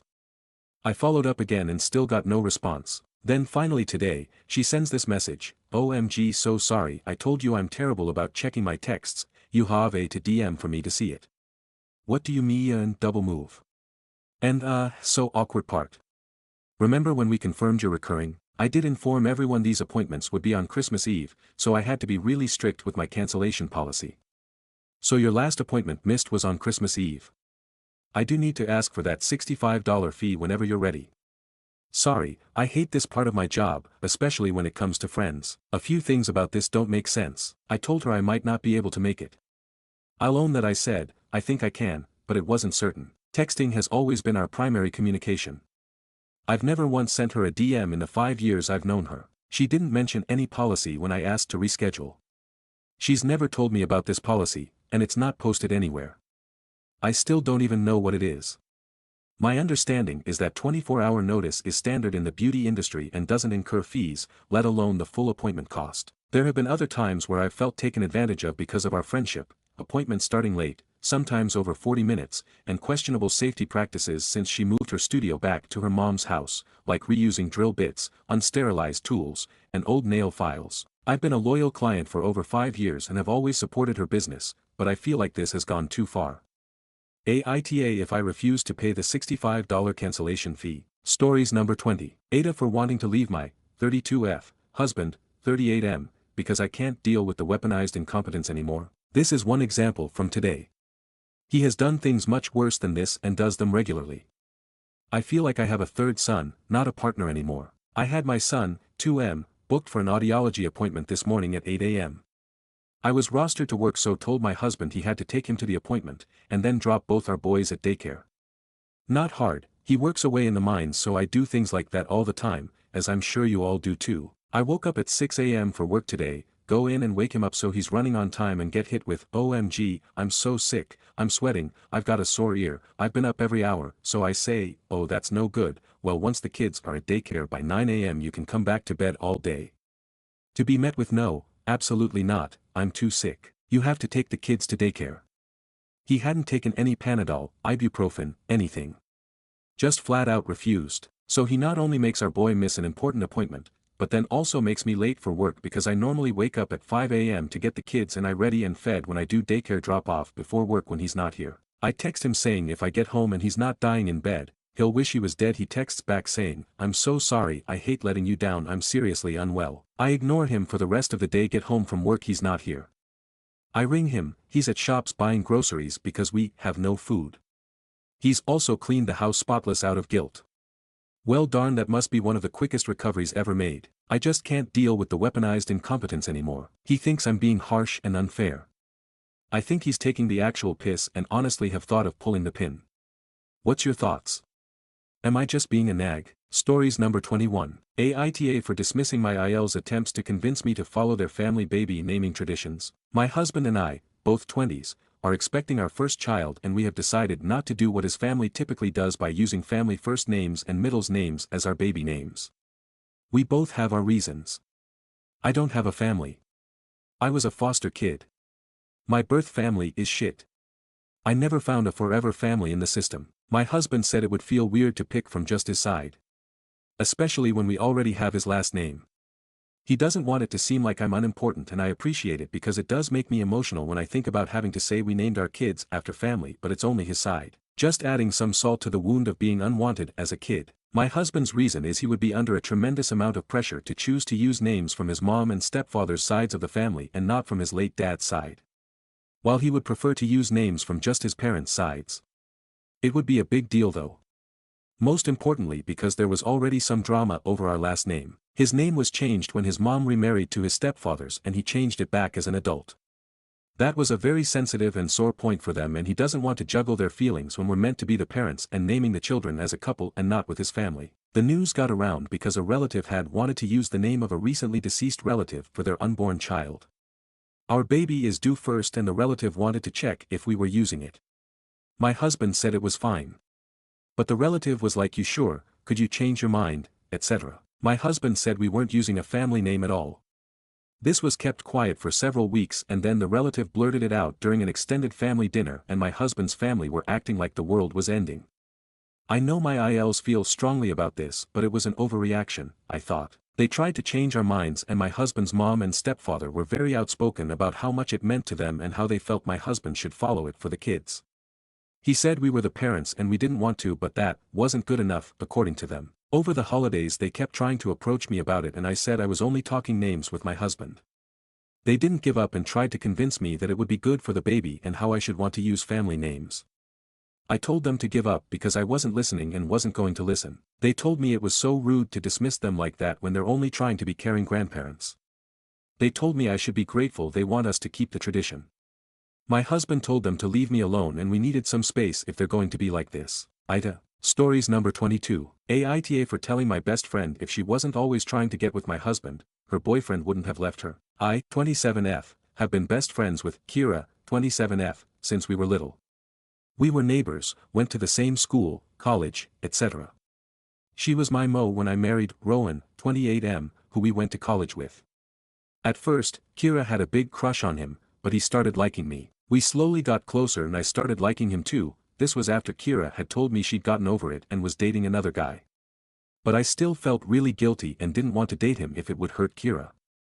I asked her multiple times if she was okay with it and she said she was, so I thought it was fine. Kira's been with her latest boyfriend, Adam, 27M, for a year or so. However, over the last few months, she's been acting strange around Rowan. Whenever we'd be hanging out with the three of us, or even with Adam there, she'd always find some way to sit next to Rowan, laugh at everything he said, etc. I didn't think anything of it initially because I knew that's kind of her personality, and her and Rowan are friends.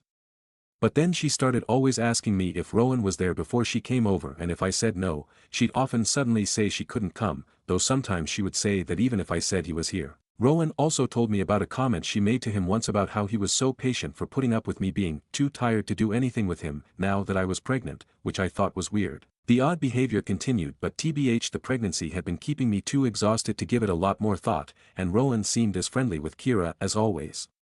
But 2 days ago, our mutual friend, Shay, threw a dinner party. Me and Rowan went, as did Kira and Adam. Kira got a bit tipsy, and she kept trying to sit with Rowan and touch him. He excused himself a few times but she kept finding him. I tried to get her off a few times, and I was getting mad because this was a new line she was crossing. She was slurring about how I stole Rowan from her. Thankfully Adam was too busy talking to Shay's husband to hear this, but he definitely saw Kira's actions. The next afternoon, I was at Shay's again with some friends when Kira showed up. She was crying about how Adam had broken up with her that day, saying he didn't think they were going to work out. Everyone was consoling her, but I was just kind of sitting there. I couldn't help but feel like she brought this upon herself. She asked me, "Aren't you going to say something?" So I said, "Maybe Adam wouldn't have left you if you weren't trying to get with Rowan all the time." Some of our other friends were shocked to hear this and got mad at Kira. Some got angry with me, saying Kira was just really friendly with everyone and that was a horrible accusation to make. Kira was upset, saying she couldn't believe I thought that of her and maybe we really weren't that close. She left in tears and I left soon after too. Now I don't know, maybe I was wrong. Kira had been drinking at the dinner party and might not have meant what she said, and the other stuff could have been nothing. Maybe this was too harsh to say to her after a breakup and we could have talked privately, not in front of our friends. Aita. Stories number 23. Aita for not admitting I couldn't understand what the nurse was saying during a mammogram. I just went for the most awkward mammogram I've ever experienced. The nurse seemed to be getting frustrated with me for not understanding which way she wanted me to move. Part of the problem was that she did not use words like left, right, forward, backward, etc., just a lot of move this way, which I struggled to interpret. She also had a very strong South African accent, i.e. a different accent to mine. Her increasing frustration and insistence that I relax, I came in reasonably relaxed but that was long gone by this stage, of course had the opposite effect. And then when she asked me to hold my breast out of the way and I heard dress instead of breast, I nearly ended up in tears when she gave up on communicating and kind of grabbed my hand to pull my breast back. I then tried to de-escalate the tense situation and apologized that I am a little hard of hearing and had misheard her. She immediately became angry and said in quite a shouty voice that I should have told her this and she would have spoken in a slower and louder voice. I replied that it is not an easy thing to tell people, which seemed to anger her more. I should have said that her way of conveying instructions was also perhaps not as clear as she thought it was, but did not have the guts to say this and by now was actually quite upset. All this while I am still standing at an awkward angle with one breast wedged in the machine and the other being held back by my hand and hers. I have never been diagnosed as hard of hearing, in fact I had a hearing test during the past year that said my hearing is good. However, my children tell me I do have a hearing problem and I tend to think they might be right, even though they are horrible mumblers, haha. Anyway, I was shaking by the time I sat in my car and questioning how that all went so wrong and how I could have handled it better. Aita. Stories number 24. Aita for me, 22F, unplugging the internet when my BF, 23M, was playing a game. I had cooked dinner for my boyfriend and I had called him several times. He didn't respond so I was like what the hell and went to find him and bring his dinner to him. He was playing Call of Duty or Halo and said he didn't hear me. I was like alright, here is your dinner, and then I handed it to him and he just looked at it and said I didn't want mac and cheese, I said chicken nuggets and fries. I said sorry, but if you had listened when I got back you would have heard that the store was all out of nuggets. He then threw the plate with the food on it at a set of drawers. I said seriously, what is wrong with you, and he just said he was annoyed because I just made him die in the game by distracting him and he was already mad about having mac and cheese. I said if that is gonna make you angry you shouldn't be playing while eating. He just said whatever and carried on playing, so I went downstairs and turned the router off while I ate. He came storming down asking what the hell I had done. I said, if you can't listen to me you shouldn't be playing games when I am trying to do stuff. He said I can't turn the internet off because he pays for it, so I said he just wasted food. He says I should have told him they were out of nuggets and waited for him to be done on the game instead of turning it off. I think he was being unreasonable, especially after he threw the plate, but his mom and my mom are siding with him.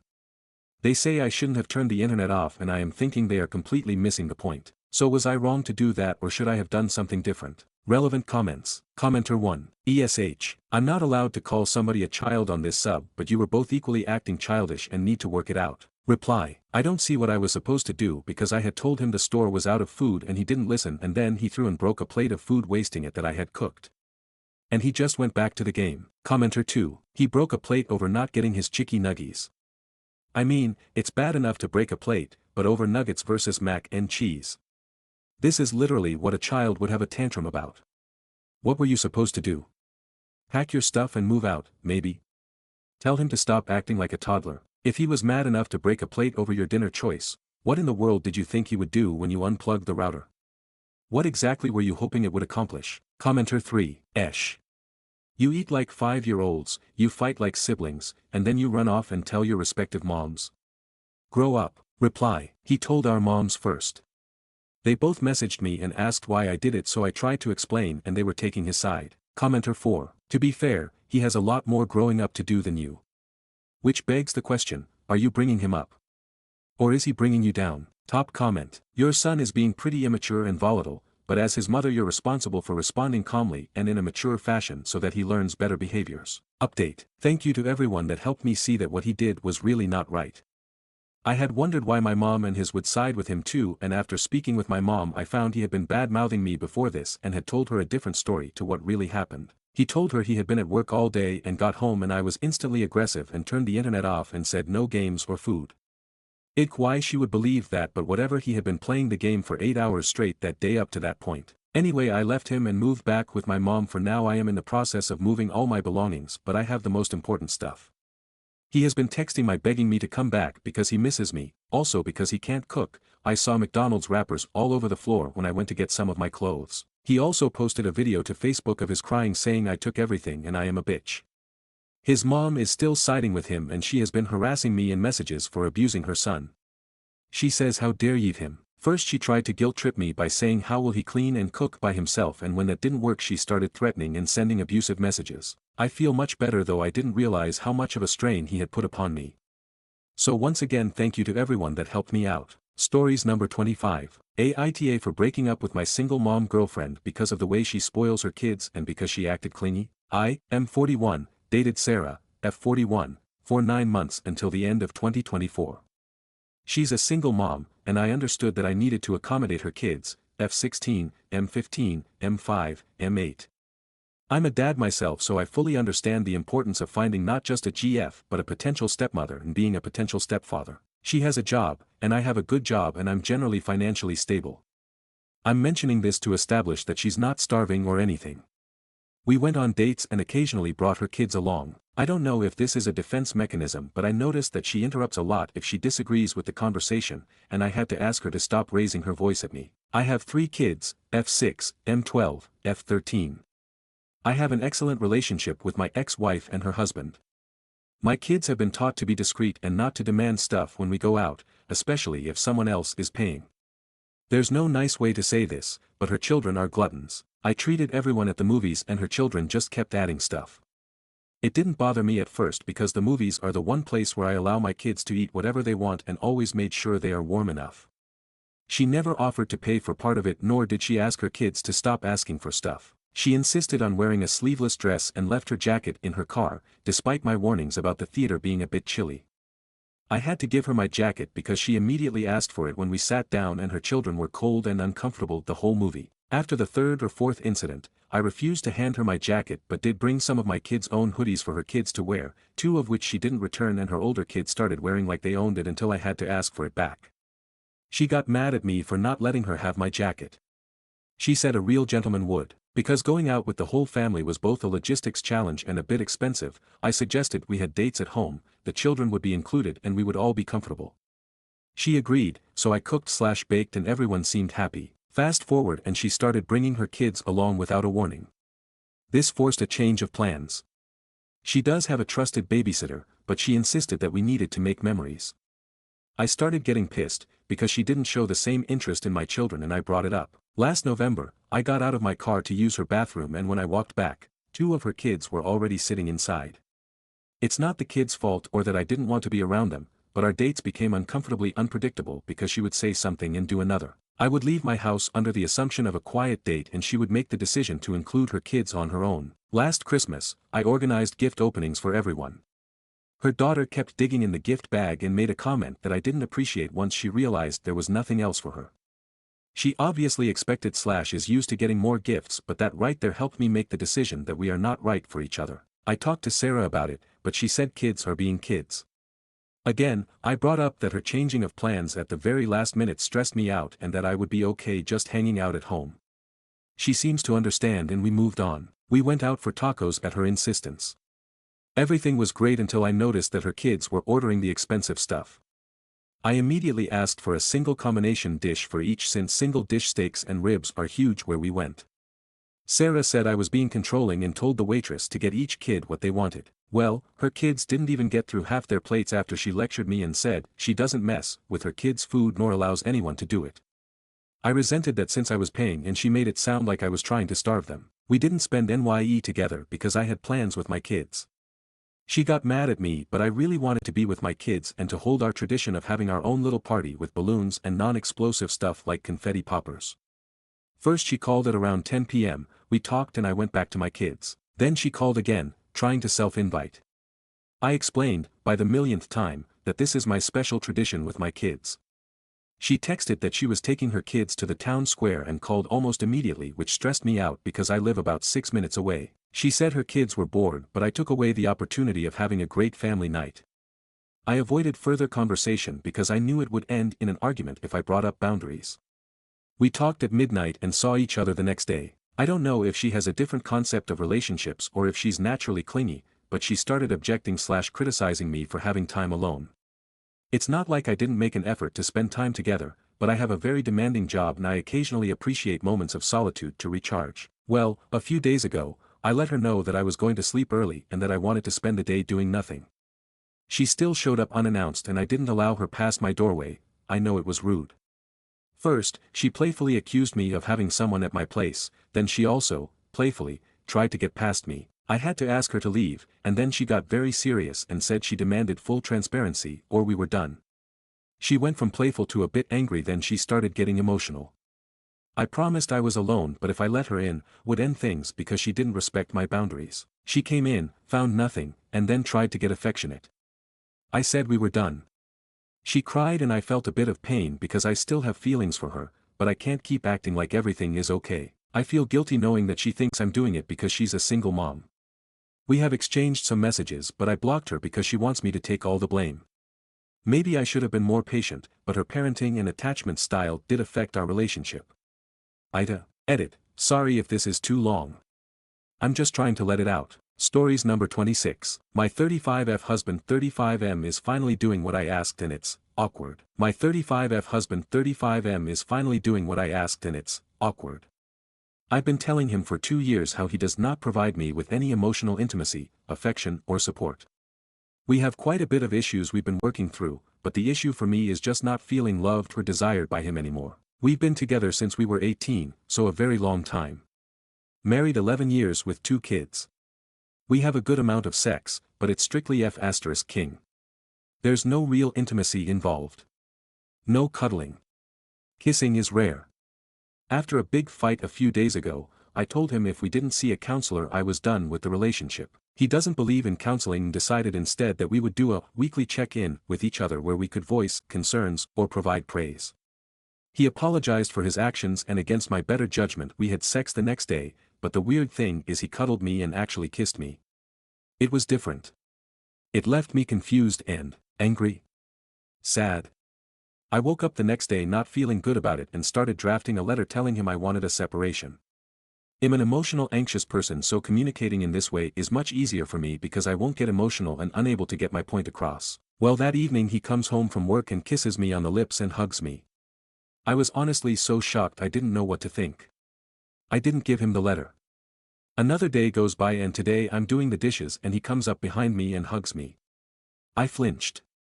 He's never done that before. I didn't know what to do. It occurred to me that I don't even know how to be hugged by a partner anymore, even though that's what I've been craving for so long. Do I need to leave him? Am I so checked out of the relationship already that him making this effort no longer matters? It hurts me to think he finally starts trying and then having it be too little too late. I don't want to break my family up, but I just want genuine love and connection. It's hard to know if this is an act on his part. I'm assuming it is because this does not come naturally to him. Does that mean he doesn't really care and he's just doing what he has to keep our family together? I'm so confused. I'm thinking of seeing a therapist. Stories number 27. Aita for not forcing my daughter to visit her dying grandmother. This happened a year ago. I 33, have a daughter 13, who told my niece 16, that her male cousin 17, and 21, on her father's side of the family tried to inappropriately touch her. She said it happened when she was around 7 years old. I'm not going to get into all the details, but my niece informed me of the situation and I lost it. I called her father, and tried to discuss it with him, and his brother, and they called my daughter a liar and hung up on me. So I contacted a lawyer who is also a family friend and they gave me legal advice. So, since then she has had no contact with that side of the family except for her grandmother. She's been in and out of the hospital and nursing facilities and I've made sure my daughter was able to keep a good relationship with her because she's sick and not doing well and I wanted her to spend as much time as possible with her. A few days ago she sent me a text asking can we put this all behind us because she's dying, she wants her family to get along before she goes. I was open to a discussion until she sent another text stating that she was 100% sure her grandsons were telling the truth and 100% sure that my daughter was lying and didn't realize the consequences of her actions. Then tried to tell me I need to bring my daughter to the house to see her. The house that both boys stay at as well. She also stated that if I keep my daughter away from her funeral that my daughter will hate me in the long run. I ignored most of the messages until I had time to calm down because I know I would have said some hurtful thing. I am very protective when it comes to my daughter. So I sat down with my daughter and discussed everything with her, and asked how she wanted to move forward. She said she wants nothing to do with them and asked if I could call her therapist because she was having an anxiety attack. I informed her grandmother that she would not be seeing her and to never contact me or my daughter again. I sent her father all of the messages and he still isn't saying anything. My daughter stated that she doesn't think she'll go to the funeral when her grandmother passes. Aita for not trying to convince her. Stories number 28. Night shower people, do you change your clothes twice a day? So I'm a morning shower person. I wake up, do my quick workout plus walk, come back home and shower and get ready for the day. I work from home so I guess that affects it. I'm thinking about switching to night showering to work out longer but how this will work. I wake up, face wash and toothbrush and all that jazz and then just change out of my sleep clothes or PJs into new clothes and work. Then I go to gym and come home about 7 p.m. If I'm not ready to go to bed, am I just supposed to put on a second set of clothes or rewear the same clothes I changed out of? They'd feel dirty then to me.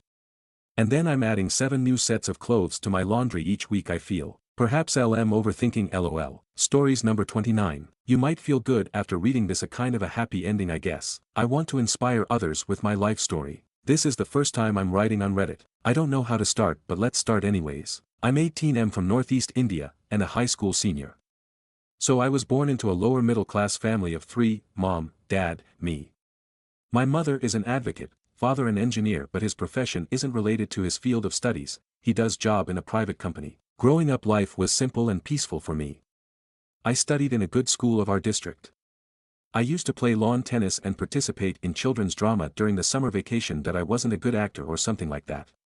I was just fit for the roles. The drama needed children who looked good, and what's the ideal good-looking child in India? A chubby kinda cute kid with a fair skin tone.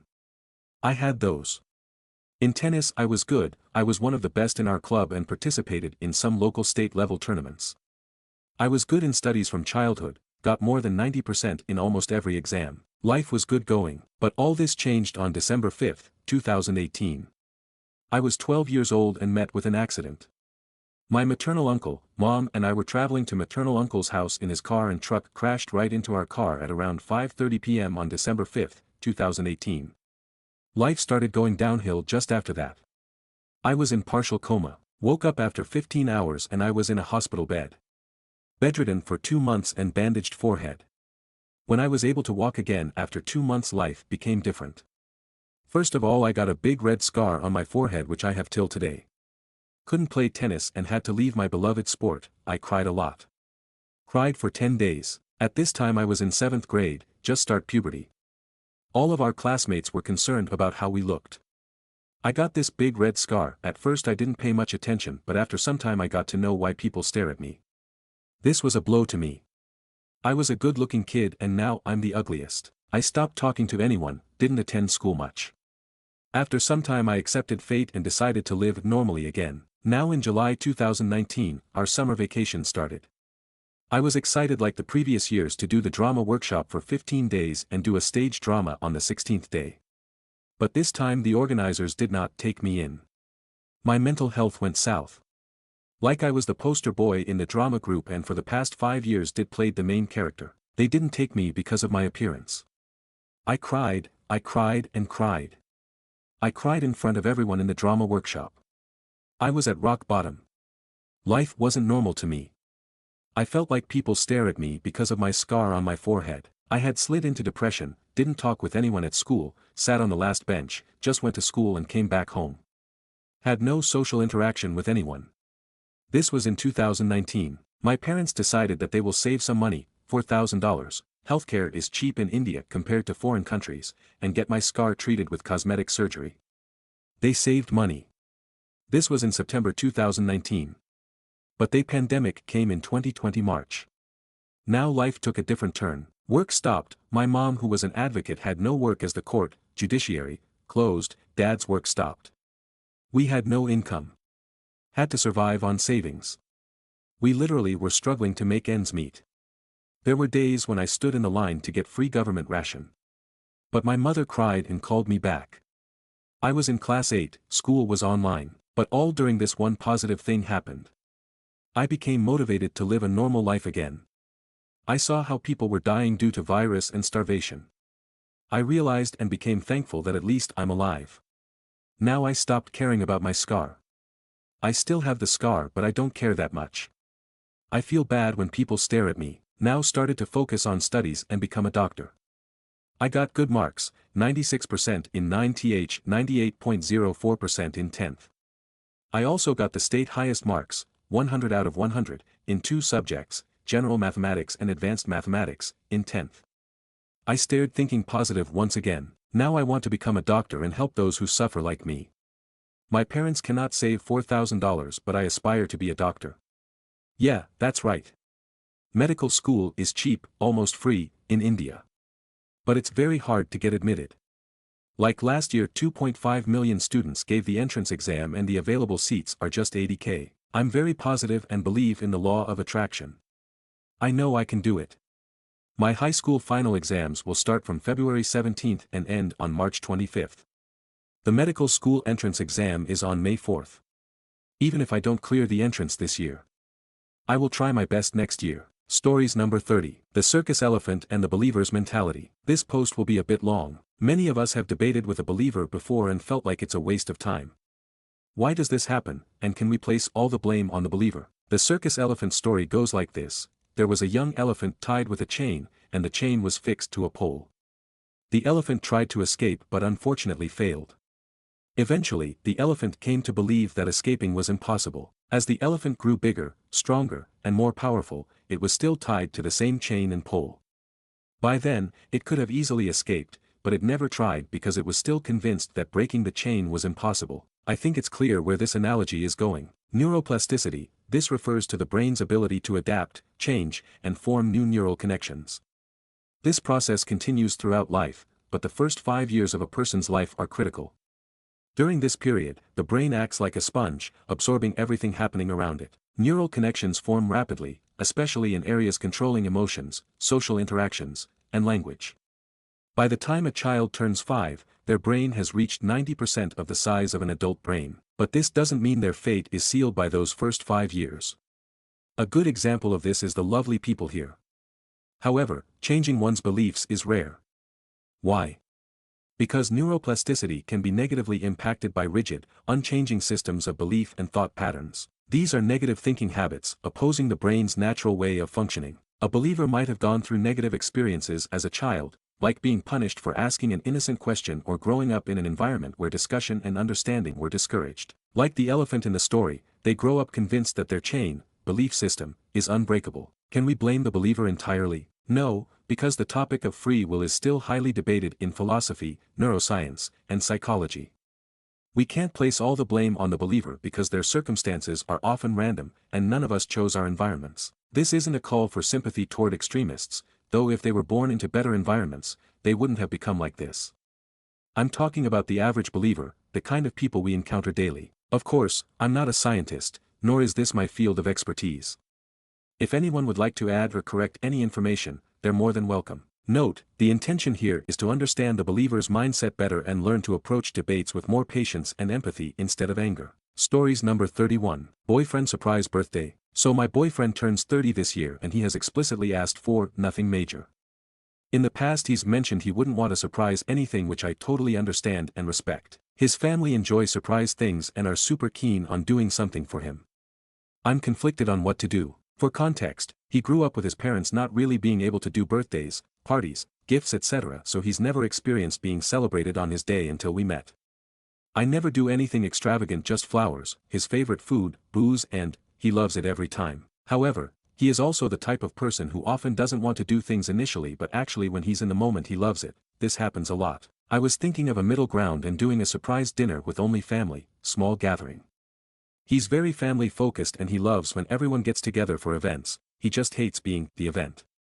He doesn't want people to go out of their way for him at all. I am currently 70% sure he would actually end up loving and really appreciating it, but I'm worried he may not.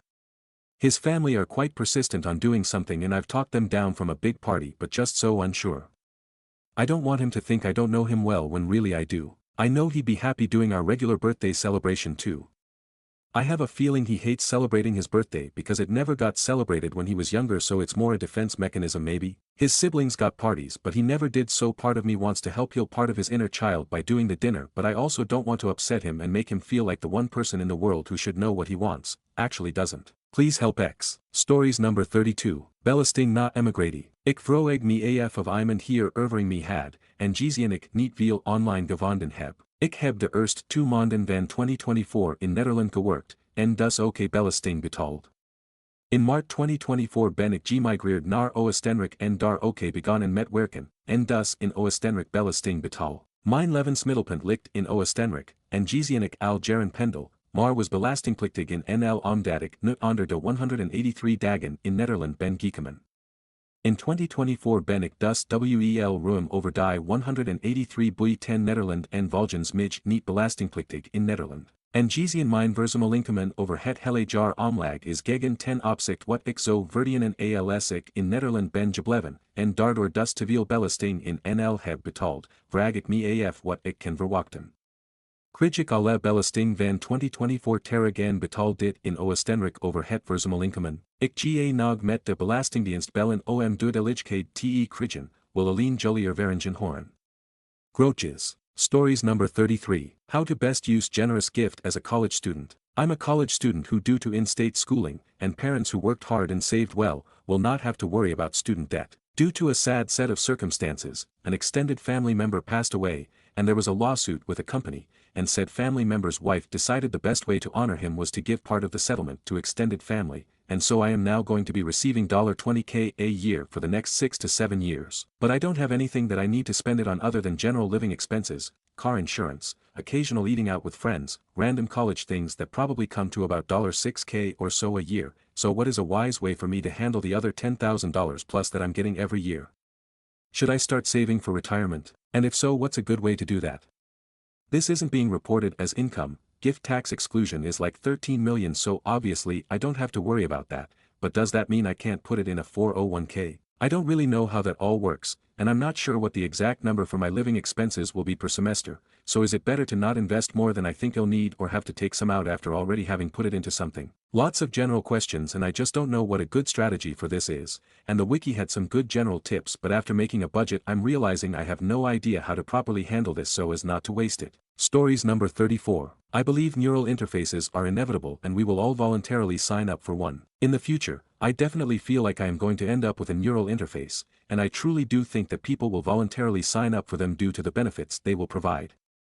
We spent so much time trying to be in our virtual realms these days, yet we are painfully slow at communicating via text. Systems and algorithms are already shaping our brains. My Facebook is targeting me with absolute brain-rotting nonsense. Imagine in the future if we have more purposeful systems feeding us with info to level up and achieve our goals, analyze what nutrients our bodies need to avoid disease, etc. Through a neural interfaces, we may be able to create a hive mind of sorts with each other and with humanoid robots. Together, enhanced humans and advanced robots could share not just physical spaces, but a united cognitive network of organic and machine intelligence, allowing us to combine our human creativity with robotic processing power and enable quantum speed decision-making. Who thinks they will get neural interface once they've proven safe and effective?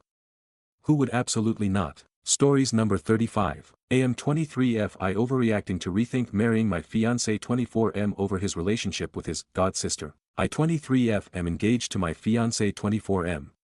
We met in college and a year into our relationship I got pregnant and his mother threw us a baby shower. Months into this relationship his little sister mentioned a god sister that she was no longer in contact with because her mother found out when they were in high school my fiancé's mother was allowing the two god siblings to be in a romantic relationship. Her mother dropped ties with them and forbid them from speaking to each other about a year or two before he and I met. I found out that he still has her added on social media and this made me uncomfortable.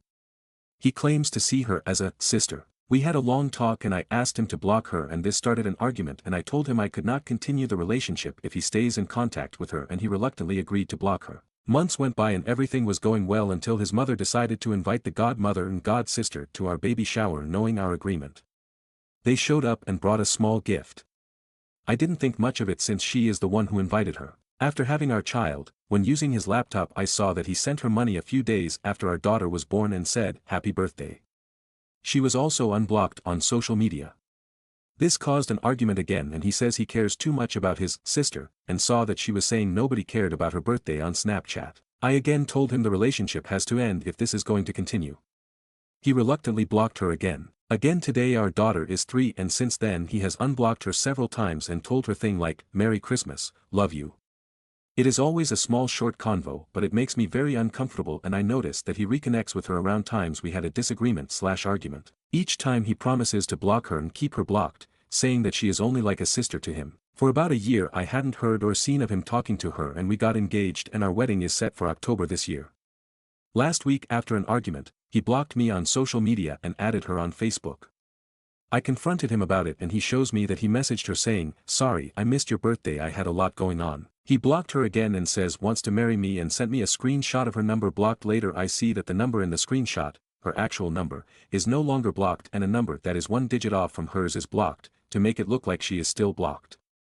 AIO to think they still have romantic feelings toward each other. AIO to call off our wedding. Stories number 36. How to build my credit faster. Yes, I know it takes time but I'm just making sure there is nothing more I can do. My credit had no history as of 2 years ago other than student loans that were never paid. Now they are being paid on time. I have a car payment that I haven't missed one payment.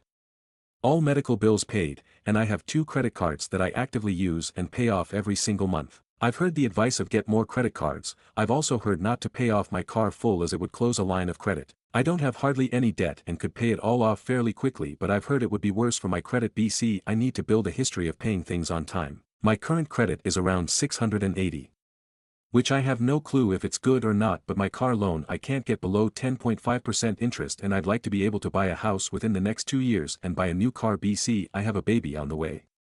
Any other questions I'll answer but any advice is appreciated. Stories number 37. Aita for thinking death would be a better option for me rather to just suffer in silence. My birth parent is my biggest problem even before anything else I'm going through. He makes life 10 times worse than it already is. He's been mentally abusive and has introduced me to self-harm as a kid. He is unstable financially. He gives away money to people in need or spends it however he wants and somehow loses his job and takes his anger out on us. I've been a victim my whole childhood. As an adult, it's extremely annoying to have him around.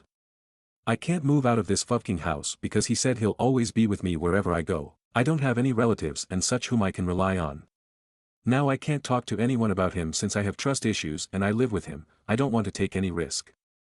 Now that I have a part-time and he has no job, I became a financial provider. I'm 20 of age. I'm starting out with my career and such, and I need money to save up for the future, but no, due to having a dad like this, I'm paying the price I never should have in the first place.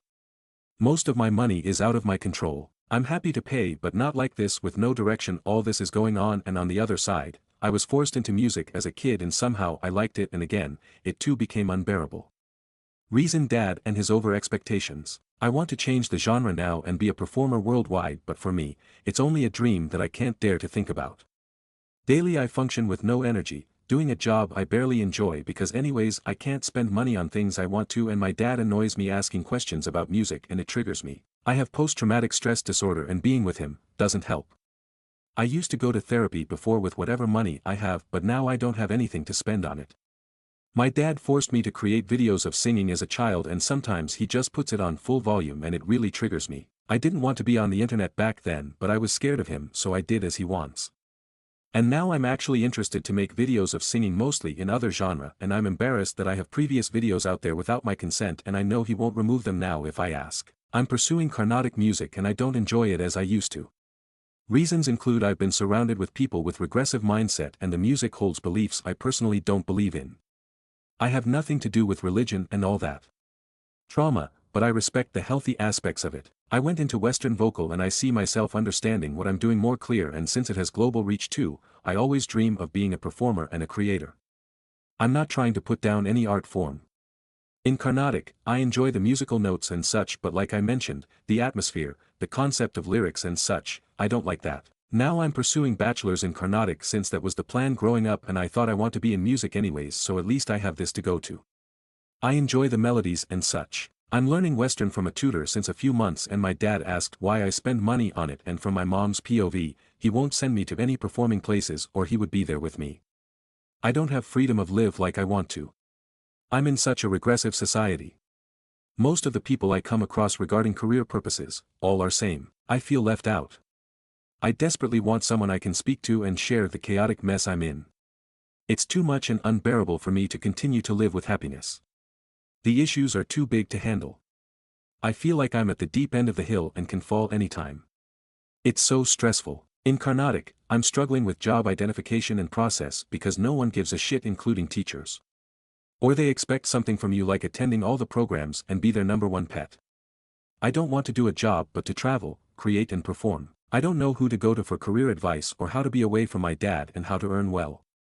I have so many thoughts and I'm losing my mind. Stories number 38. How to work around overprotective parents who don't want you to take risks. I'm a 24 years old married man with a 3 years old son. I live with my parents who, for the most part, support me with everything, but they're too protective and they don't want me taking a single risk. Their reason behind this is, we took all the risks and secured this house, that car, that property, and this and that. Also, you don't have to worry about anything, which makes sense, but how am I supposed to grow as a person if I don't face a single challenge? I'm a software engineer by profession and have been very successful. I bag around $3,000 a month while living in a third world country. This puts me amongst the top 1% of said country. Whenever I ask my parents if I should move to another city for a job, their first question is, what about all this we have for you? They don't have bad intentions and are both the first in their generation to climb out of poverty the hard way. I plan on moving out and renting a house for my wife and son, then move to a co-working space where I can sit with people and work from there, and then move to another city as my company grows, and then eventually immigrate to a better place. Adding more context, my mom never allowed me to play with the kids outside when we moved to a non-gated community,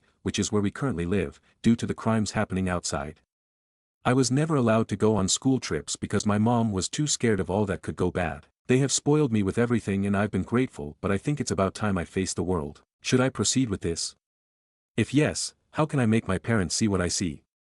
To them, all that matters is safety, and they want their son to face none of the hardships they faced. Edit. I forgot to add the bit where my father, while the best man I know, is too religious to even argue with, and I am not religious at all. Every single day he's telling me what to do and when to wake up and when to sleep as per his religion, and if I even try to argue, he loses his shit and gives me a whole lecture on how this whole world is temporary and all that. He's truly the best man I know, except for this one side of him, and it's getting to the point where I will lose it a day or another. Stories number 39. How to make sure everyone included in a will is protected. This is an old account that I have never used. I just don't want to post this on my main account because there's things on there that make me identifiable. Hi, I'm looking for advice to help my dad with finishing his will. Originally I wanted to be completely left out of my dad's will, because I didn't want to be included in any family fighting.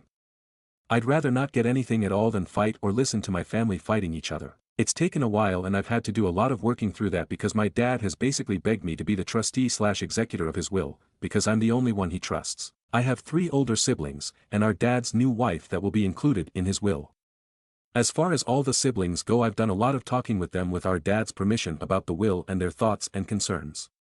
The biggest concern that they all have has revolved around our dad's new wife. There's a lot of trust issues there. Basically, my dad's wife was originally dating/sleeping with my oldest brother, but once she realized my brother basically owns nothing and that my dad owns everything, she started pursuing my dad, and then convinced him to marry her. She apparently also comes from a family where supposedly her sister took their mother's will just before she died and changed it so that she got everything, leaving my dad's wife and her brother with nothing, but no one has ever met this sister, and the only 2 family members that still have any part of their family's estate is my dad's wife and her brother, which I guess now that I'm writing that out does seem kind of odd. My dad has a pretty large estate, and has stated numerous times that anything he had before marrying his wife will 100% go to his children, and he has taken out a life insurance policy that specifically is to go to his wife.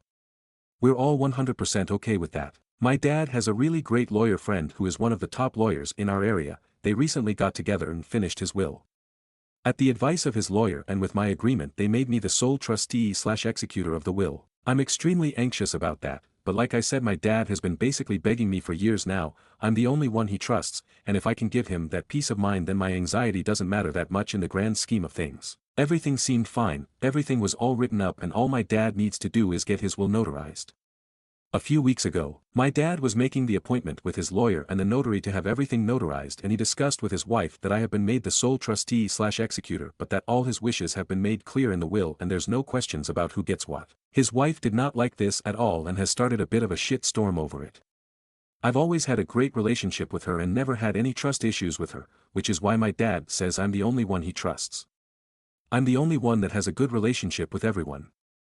I'm the only one that everyone else also trusts. I've never had any trust issues with my dad's wife until she started this rift over not being a trustee/executor of the will. The reason this is stirring feelings of concern is that up until my dad had everything finally written up, she has repeatedly for years said, "I don't want anything to do with any of it. I'm 100% okay with what you've said you wanted."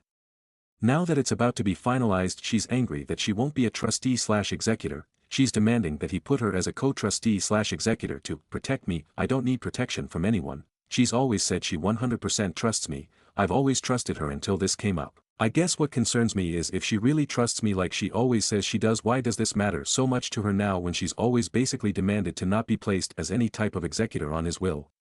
I know I would never do anything to prevent her from receiving anything my dad has left to her or my siblings. I 100% beyond a doubt know that my siblings don't want to keep her from getting what he has stated he wants left to her either. I think where these insecurities are bubbling up now is that if she's a co-executor/trustee, does she have any ability to change his will or take anything from us? If I'm 100% honest, I don't know what trustee/executor really means as far as what power that gives over anything. All I know is that I'm 100% dedicated to making sure that all of my dad's wishes are met. I have absolutely zero desire to keep anything from anyone. My dad is the greatest, kindest, most fair, amazing person in the universe. All I want is for him to have that peace of mind that his wishes are 100% safe and will be met exactly how he stated. I have mentioned to him that I think there's a clause that he can put in there that if anyone fights/contests anything that they immediately get nothing or something like that. I'm not sure what else to ask. I just appreciate any advice you can give that I can bring to him as well as his lawyer. I'm also 100% open to discussing all of this with my dad and his wife as well. My desire is to make sure my dad's wants are met and protected, that he has 100% peace of mind, and that everyone included is protected and has peace of mind as well. Stories number 40. You're not living alone, son. We demand to get song choice 2, which leads to argument and him deciding to not do any housework. He pays no rent and housework would be his only contribution to our household.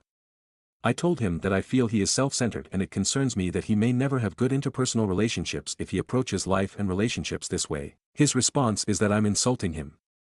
Perhaps I am, but he is acting selfish and I am literally the only person in his life who is available to point out this sort of thing. I don't want to hurt him, but sometimes I feel that he needs to know the truth, even if it hurts. Aita. Stories number 41. Aita, to call off my wedding. I 23F am engaged to my fiancé 24M.